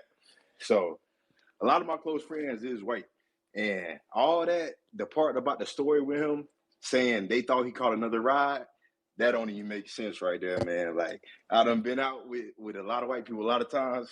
They don't operate like that when that's really your boys. Like they gonna make sure you get home. They gonna call an Uber for you. All that, bro. They not just gonna say, "Oh, we thought he took another ride somewhere." It don't never go like that. So that's the main part of the story that's not really adding up to me. Oh yeah. Oh yeah. Yeah, it's fishy as hell. Let's get in here. Yo, good, Tariq, my boy. How you doing? I'm good, How are you, sir? What's going on with the failed Black American community? Failed? Failed how? I mean, your whole existence is because of white people. So Okay, are you what Himothy? Are you Himothy? Because you sound like Himothy. Are you Himothy? yeah, it's me again. Oh, okay. Oh, okay. Yeah, you being mad and jealous because you were failed tether. I mean, damn.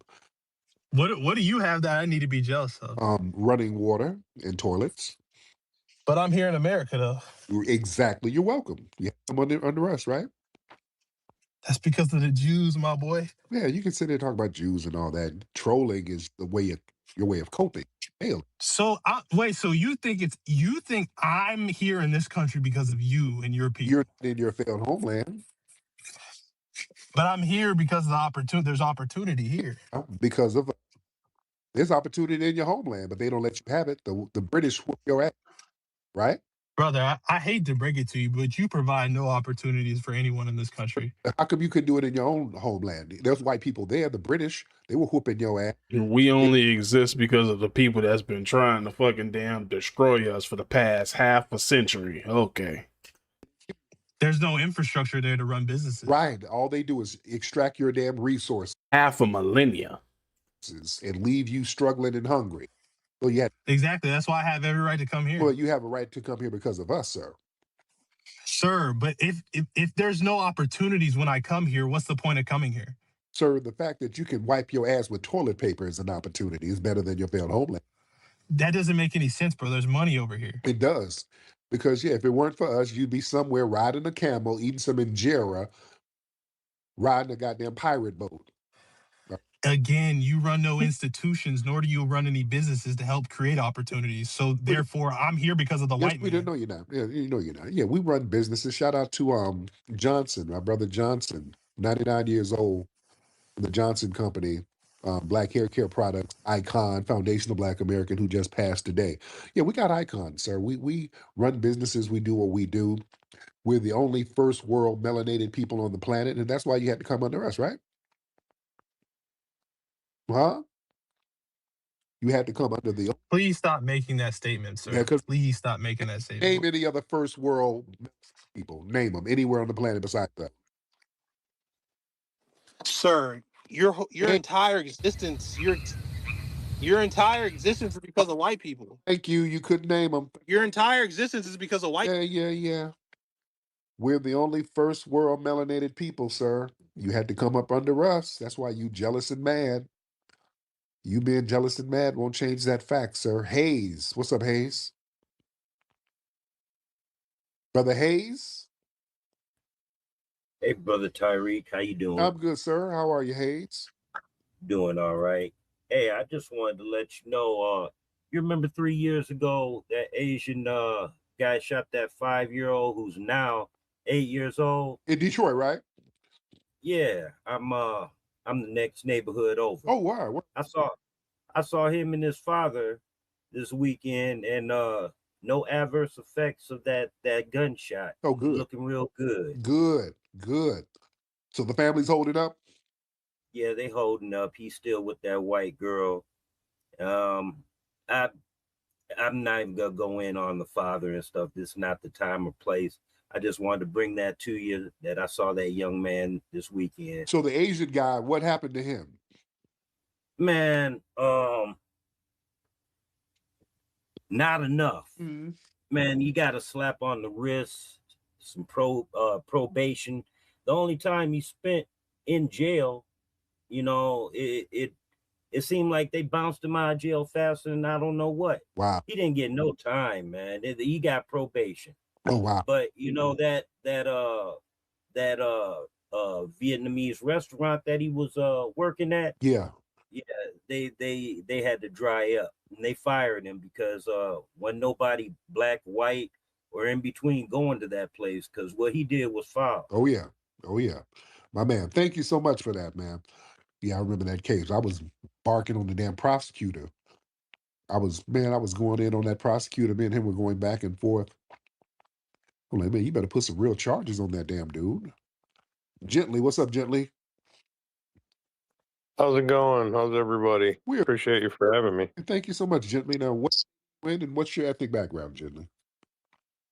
My ethnic background, I'm guess you could call me white, but Okay. Where's your family? Where did they immigrate from? What part of Europe? Armenia. Oh, okay. Cool. Yeah, so you're kind of Middle Eastern, right? Yeah. More so than that. If I'm out in the sun too long, I don't look like. When they get here from Armenia? Oh, my grandpa. Around what year? That's what I'm asking. Yeah. Oh, shit. 19. Man, I wouldn't even. They fled the Armenia. If you know anything about Armenia, they like my grandparents fled my great grandparents. They fled the Armenian genocide. Yeah. Oh, yeah. And got out here during that, and like my great grandparents were pregnant with. I don't know like the years and all that type of stuff as far as. Okay. But so what's on your mind, Gently? Yeah. Oh no, I'm just checking out spaces, just seeing what's going on, and trying to get myself known out there. And other than that, I'm just a crypto meme coin. Kind of beat the real world, if so to speak, and just got tired of crypto Twitter getting rugged, getting like my X account canceled for shilling and all that. So turned myself into a meme coin based on a token a while ago. Whoa. Oh, let me see I what don't that. know what that was. Hold on 1 second. IB? Yo, IB, what the hell was that? IB? IB, are you in the hospital? IB, unmute your microphone. What the hell kind of noise was that, bro? Oh, hell no. That man phone janky as hell.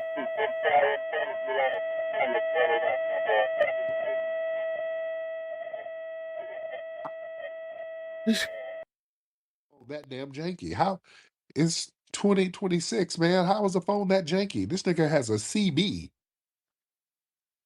This nigga is a trucker. I ain't never heard a phone that damn janky. Chris. Hey, how you doing? Hey, what's up? Can you hear me? I can hear you. What's up, Chris? Hey, how you doing, Tariq? So I'm gonna try to be brief. I'm a first time caller, but He got a CB. I've been listening for a while. But I wanted to speak on the Northern Wales case because I just felt like there's a lot of similarities to something that happened to my cousin a long time ago. I'm 30 now, but I was probably like 12, 13 when this happened to my cousin. But a similar situation. Friends, and being from Colony, Alabama, it's a small little town, a black town, historically black town in Coleman County, and so most of us had to go to the schools and like out of town, pretty much to the white schools. But however, you know, once my cousin was out on the lake with his white friends or whatever, they went out on Smith Lake. Similar situation where he was out in the shallow part because I don't think he really could swim that well. And then they got him out in the deeper parts of the water. You know, he had a life vest on and everything like that. But pretty much, long story short, he ended up drowning and passing away. Yeah, and I remember when my cousins came and told me that story, you know, of him passing away after it happened. It didn't sit right with me. You know, I was learning about you know, Black history at the time. While I was in school and things like that. So a lot of things just sit right with the case. You know, with him drowning like that. So I found a lot of similarities with the Nolan Wells in this case because it's just it didn't feel right. You know, and my problem is, you know, being around with like white people majority of my life, being from Colony, Alabama, and growing up around, you know, white people. It's like you get around them for too long, man, and like you get to trusting them and getting like you get to like, you know, you get vulnerable around them. You think you could trust them. Yeah. And then something happened and then they don't really have you back like that. You know what I'm saying? So me knowing that growing up, I always had my, you know, I always kept my eye on them, you know what I'm saying? Never been too open with them, even though I got white friends and things like that. People I don't really speak to that often anymore. But, you know, you can never be too careful around people because you just never really know, especially with people like, you know, just with white folks in general, man. But that's all I wanted to say, man. I ain't want to speak too long. Thank you so much, brother. I appreciate you. Yosef Ahmed. Yes, I have a hankering for pussy. I know you do. You look like it. All right. Bro.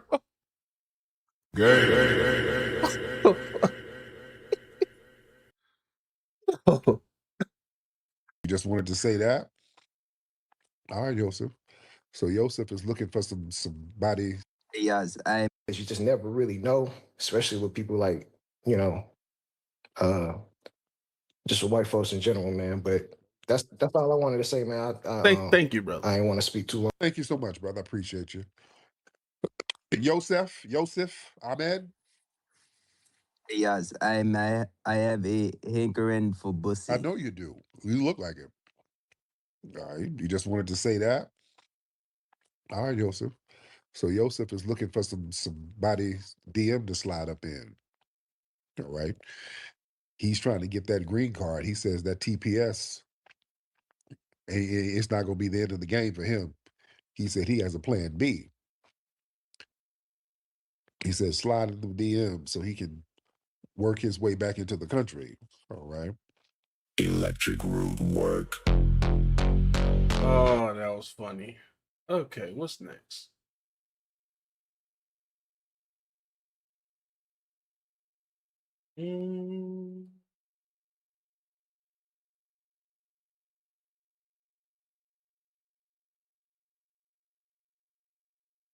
Yep.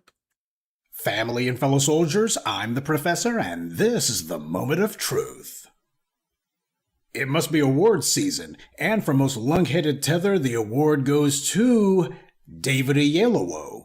By now, everyone's heard about how the Nigerian cosplayer was talking grimy about the black southern accent. He said, if you take the Nigerian accent like this and you slow it down, you put a lot of slavery in there, and then you start to put a little bit of subservience in it. This is what starts to happen to the Nigerian accent, man. Obviously, he was using accent as a euphemism for our lineage. That, well, you know, if you take one of these Nigerians and you put them in slavery and they become all subservient, well, a black American is what you get, man. First of all, foundational black Americans have been all over this planet. We've influenced the world. Everyone knows it. And yet you don't see us constantly trying to take credit for the impact that we had on all these other people. And we certainly don't denigrate them for it. And yet we primarily see people from Haiti and Nigeria who never even set foot here, and yet will lie through their teeth claiming that they influenced us when nobody today or even in the past even knew them. This is a really bad habit that these tethers have, but it's particularly bad among Nigerians and Haitians. Why are Nigerians and Haitians not proud of their own reputation and accomplishments? Why is it that they're always running to somebody else and saying, well, we had an impact on you guys. Shouldn't they just be waving the flag for themselves? Better yet, why don't they just sit back and let the greatness of their own culture and accomplishments speak for them? You see, that's what Black Americans are able to do. And yet the problem happens to be perhaps the Nigerians and the Haitians feel that their reputation isn't sterling enough. But this is what we got from David Oyelowo. What else would you expect, though, from someone who had Agent Duvernay think that he was the right guy to play Dr. Martin Luther King? Oyelowo's made an entire career out of playing Black Americans, specifically with a Southern accent, from Dr. King, which is an abomination that he was allowed to portray him, to Bass Reeves, to one of the Tuskegee Airmen.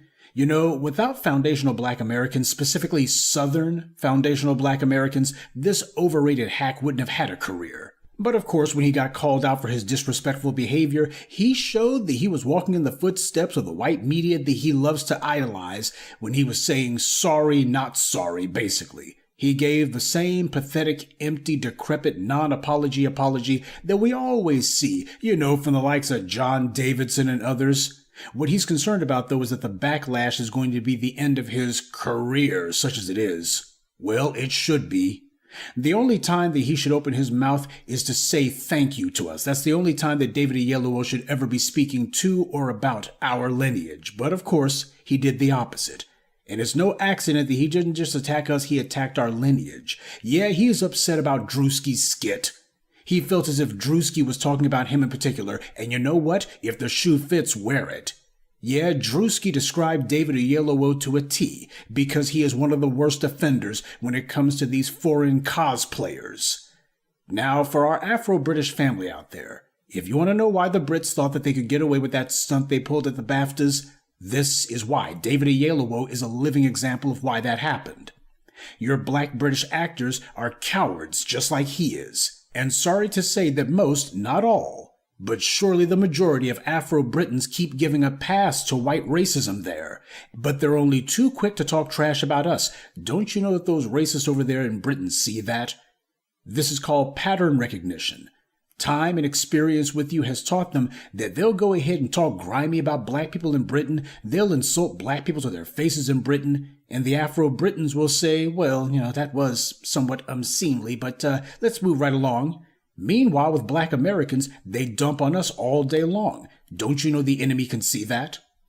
A few years ago, this piece of garbage David Oyelowo was complaining that there weren't enough movie roles for black actors in Britain, especially on TV. Oh, it's so difficult for a black British actor to find any work on TV. Well, truth be told, he really shouldn't have gotten any movie roles here in the US either. He belongs in the same pathetic category as that other Nigerian tether, Cynthia Erivo. There's another creep who made a career of playing black Americans and then gleefully showed her behind to us. These are not accidents. This is what they always thought about us, by the way. David Oyelowo didn't just get up one morning and decide he's going to talk trash about us. Far as he was concerned, Drewski's skit gave him permission to say what he had thought all along. They think that it's our job to support them. They think that it's our job to make opportunities for them. This is the attitude that they have about us, that they're just supposed to take advantage of us. That's the attitude that the David Oyelowo's have. This is how these tethers treat each other back home, too. You want to know where they learned all this behavior from? They learned it in Nigeria. This is the reason that they cannot unite there, because they practiced and perfected this behavior at home. The loyalty system of Africa isn't just broken, it's disintegrated. David Oyelowo and Cynthia Erivo are showing the tribalism stuff that they practice against each other each and every day. In Africa, they malign and insult one another's tribes, and this is why they have so much tribal warfare and even civil wars over there. And they brought that same crap here. We made a lane for them, a lane that they failed to make for themselves. We gave them literally every opportunity they've ever had.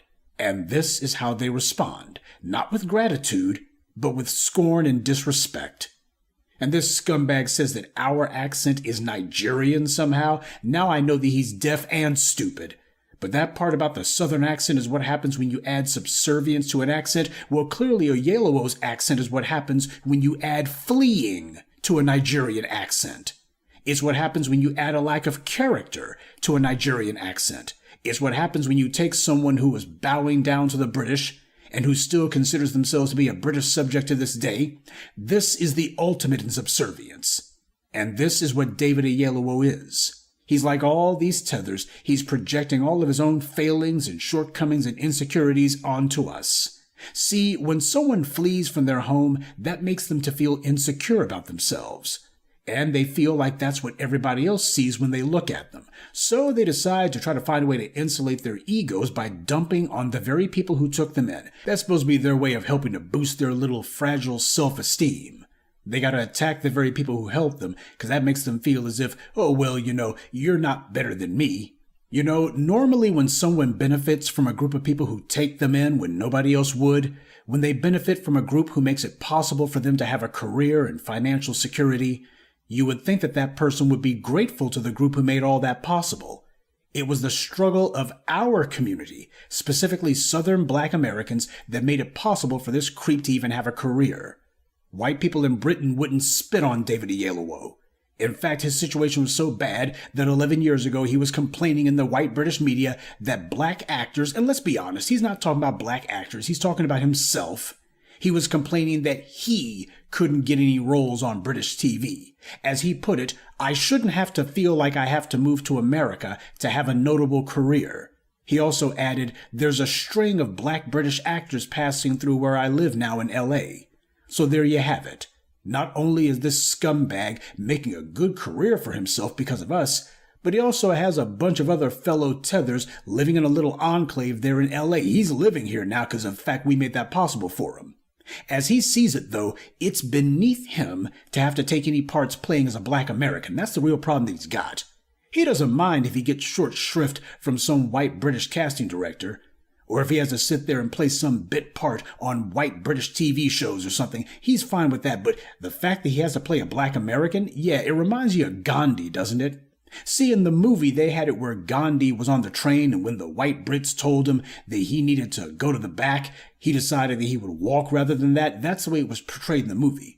Like, basically, I have more dignity than to be sat in the back. But the real problem that Gandhi had was that they wanted him to sit with black people. He didn't mind being put in the back of the train. The white folks could boss him around. He was fine with that. But the fact that he would be forced to keep company with black people, why, he'd rather walk. That was the reality. That's what actually happened. Gandhi was a stomped-down anti-black racist. And this is the exact same well that David Oyelowo draws from.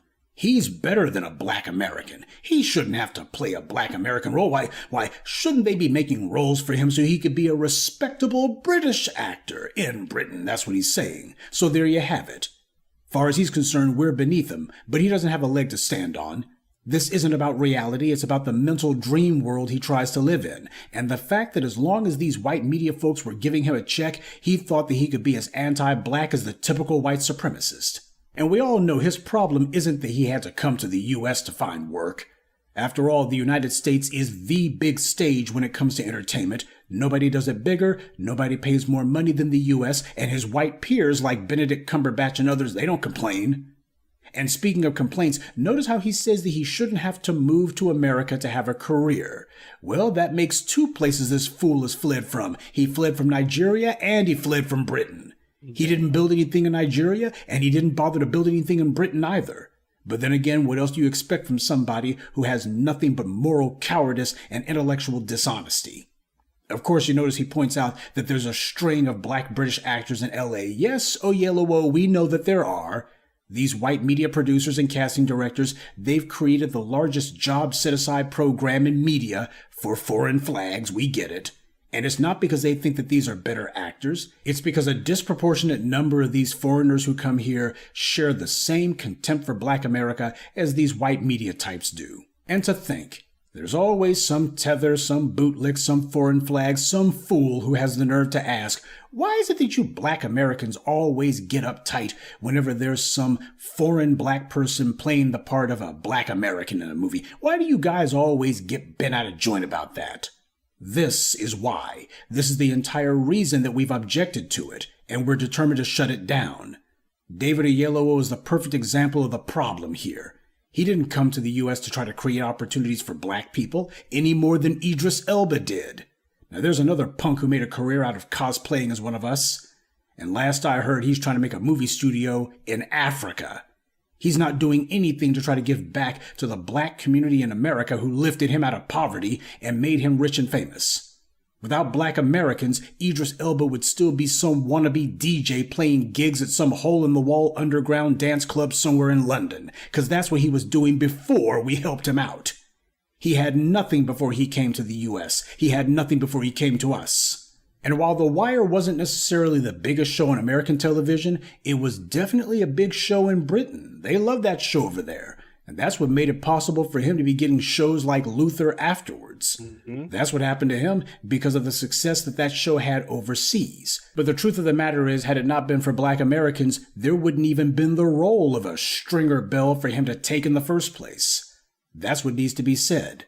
Go back in the archives of this channel, by the way. You'll know that when he came to the U.S. and he got the role of Stringer Bell, even the white producers on The Wire knew that he wasn't right for it. You can watch the interview that Idris Elba did with Trevor Noah, where he admitted that when he was auditioning for The Wire, those white people at HBO had a bet going that he was a foreigner. It was just that obvious that he wasn't from the United States. They could tell it. Everything about him gave it away. The only reason these tethers have careers is because of our struggles to fight for representation in the media. You got TV shows in Britain showing black people over there, even though black folks in Britain are like 4 or 5% of the population there. But you wouldn't know it by looking at the media there, and that's because of the massive impact of American media. America sets the tone for the world, and black America sets the tone for America, especially when it comes to what's being seen in front of those cameras. We did that. You didn't have those white folks over there in Britain deciding, well, we're going to start making some roles for these black folks. No, what happened was, because American media saturates the world, they saw the representation that we had, and that had an impact on them. David Oyelowo may complain that there's not enough roles for black Britons, but had it not been for us, there wouldn't be any at all. He wouldn't even have the few little crumbs that he had over there. All you got to do is look at what happened at the BAFTAs incident. Every single black British actor, TV personality, and anyone in their British media should have been raising hell about that. They should have all been getting together to storm the British Parliament, or at least the offices of the BBC. They should have been demanding heads on pikes. They should have been demanding people be massively fired. Any black person with any sort of notoriety in Britain should have been all over that. But let's be honest. They've never done that before. Even they admitted it. Black Britons were amazed when they saw foundational black Americans put our foot down, or rather put our foot in the behinds of those racists over there in the BBC. We made the scumbags apologize and then tuck their tail between their legs. Yeah, because we're built differently over here. But apparently that's what David Oyelowo considers to be subservience. He has a strange definition of the word.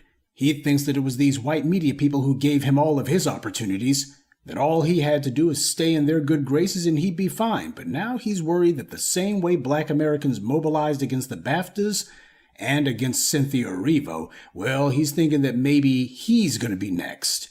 He knows that without black American audiences, he would have no career.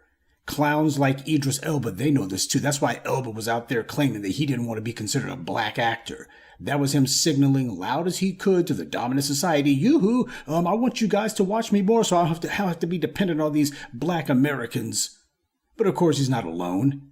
Your boy Godfrey, he gave this piece of dirt Oyelowo a platform to spew his filth, and didn't even take him to task when he did it. He was sitting there co-signing that mess, giving him an attaboy, agreeing with him. And then afterwards, Godfrey's been trying to do the old garbage about, well, I mean, he doesn't know any better. David Oyelowo, he comes from a different country. He just doesn't know any better. Family, we don't allow that lie. This is someone, David Oyelowo, who spent his entire acting career pretending to be one of us. And whenever he's been asked what qualifies him to portray the role of Dr. King, or of a Bass Reeves, or of a Tuskegee Airman, what the hell qualifies him to portray a black American, the very first thing that Oyelowo would always reference is that he knows so much about us, how similar his own personal experience has been. Oh, it's all about black, you know. The only difference is the accent, don't you know? Idris Elba would do that too. See, when it comes to anti-black imagery in Japan or in Europe or Mexico, everybody runs to the go-to lie that, well, they're not from the U.S., you see, so they don't know any better.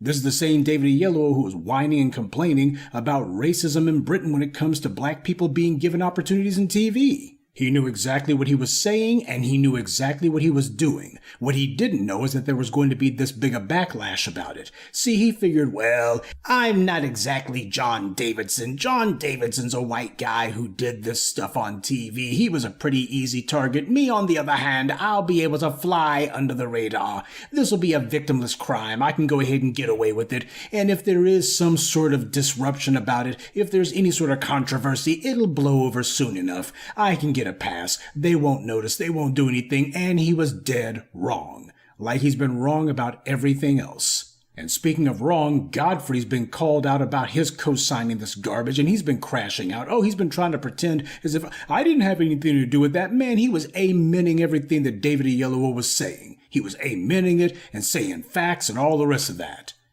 He was called out for not checking Oyelowo, and instead of admitting that he was wrong, he defended the bastard.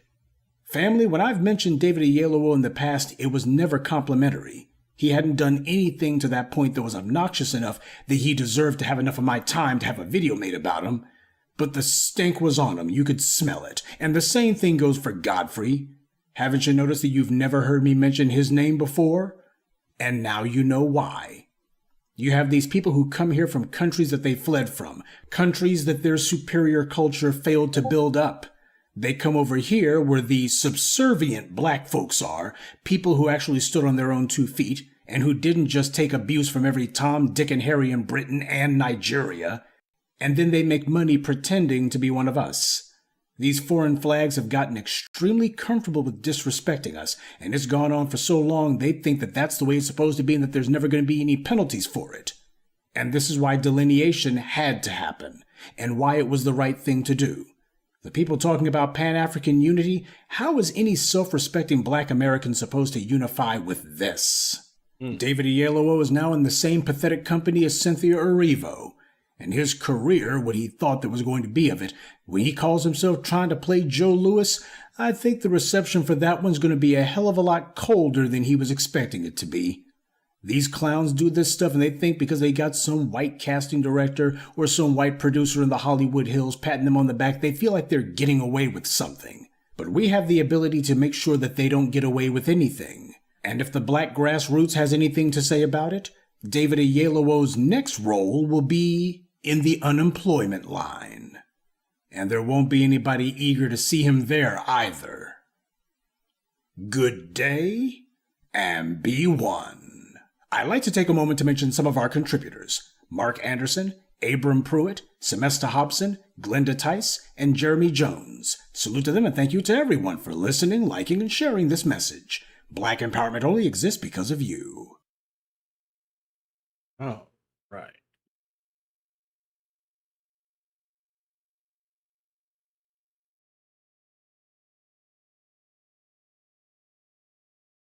I'm jealous.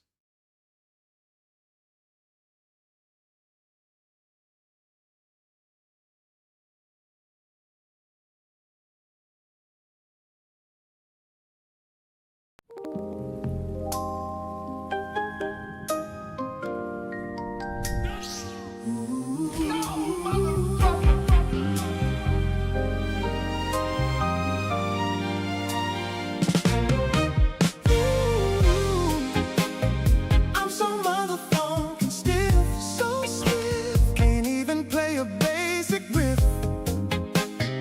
I can't slap it no more. I'm so goddamn pissed. You angry motherfucker. Trying to train this motherfucking wrist. Sorry, homie.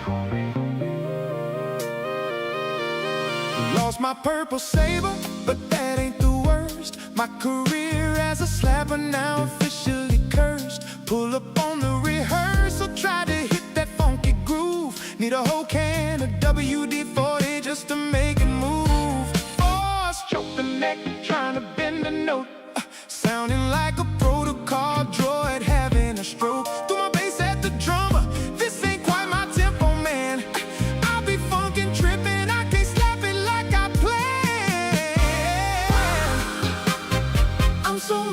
funkin' stiff, so stiff. Can't even play a basic riff.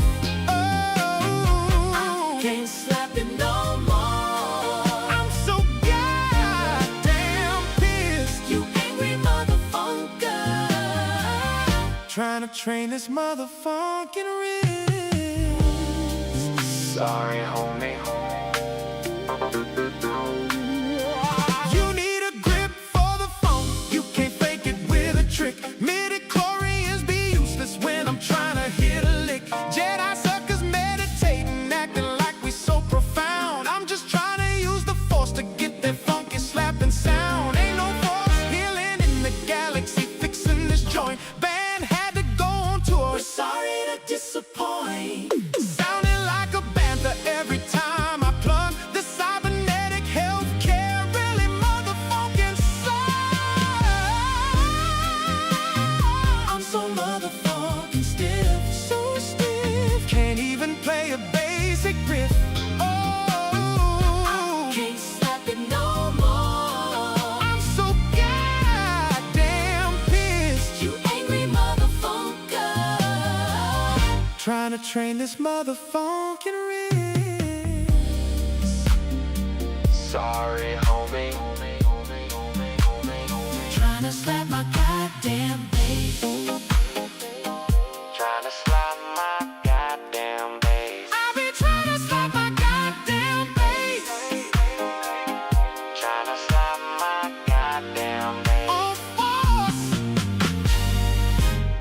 I used to slap that thing. Need some WD-40 on this beat. I'm so motherfucking stiff, so stiff. Can't even play a basic riff. Oh, I can't slap it no more. I'm so goddamn pissed. You angry motherfucker. Trying to train this motherfucking wrist. I can't slap it no more. Trying to slap my goddamn bass. I can't slap it no more. I can't slap it no more.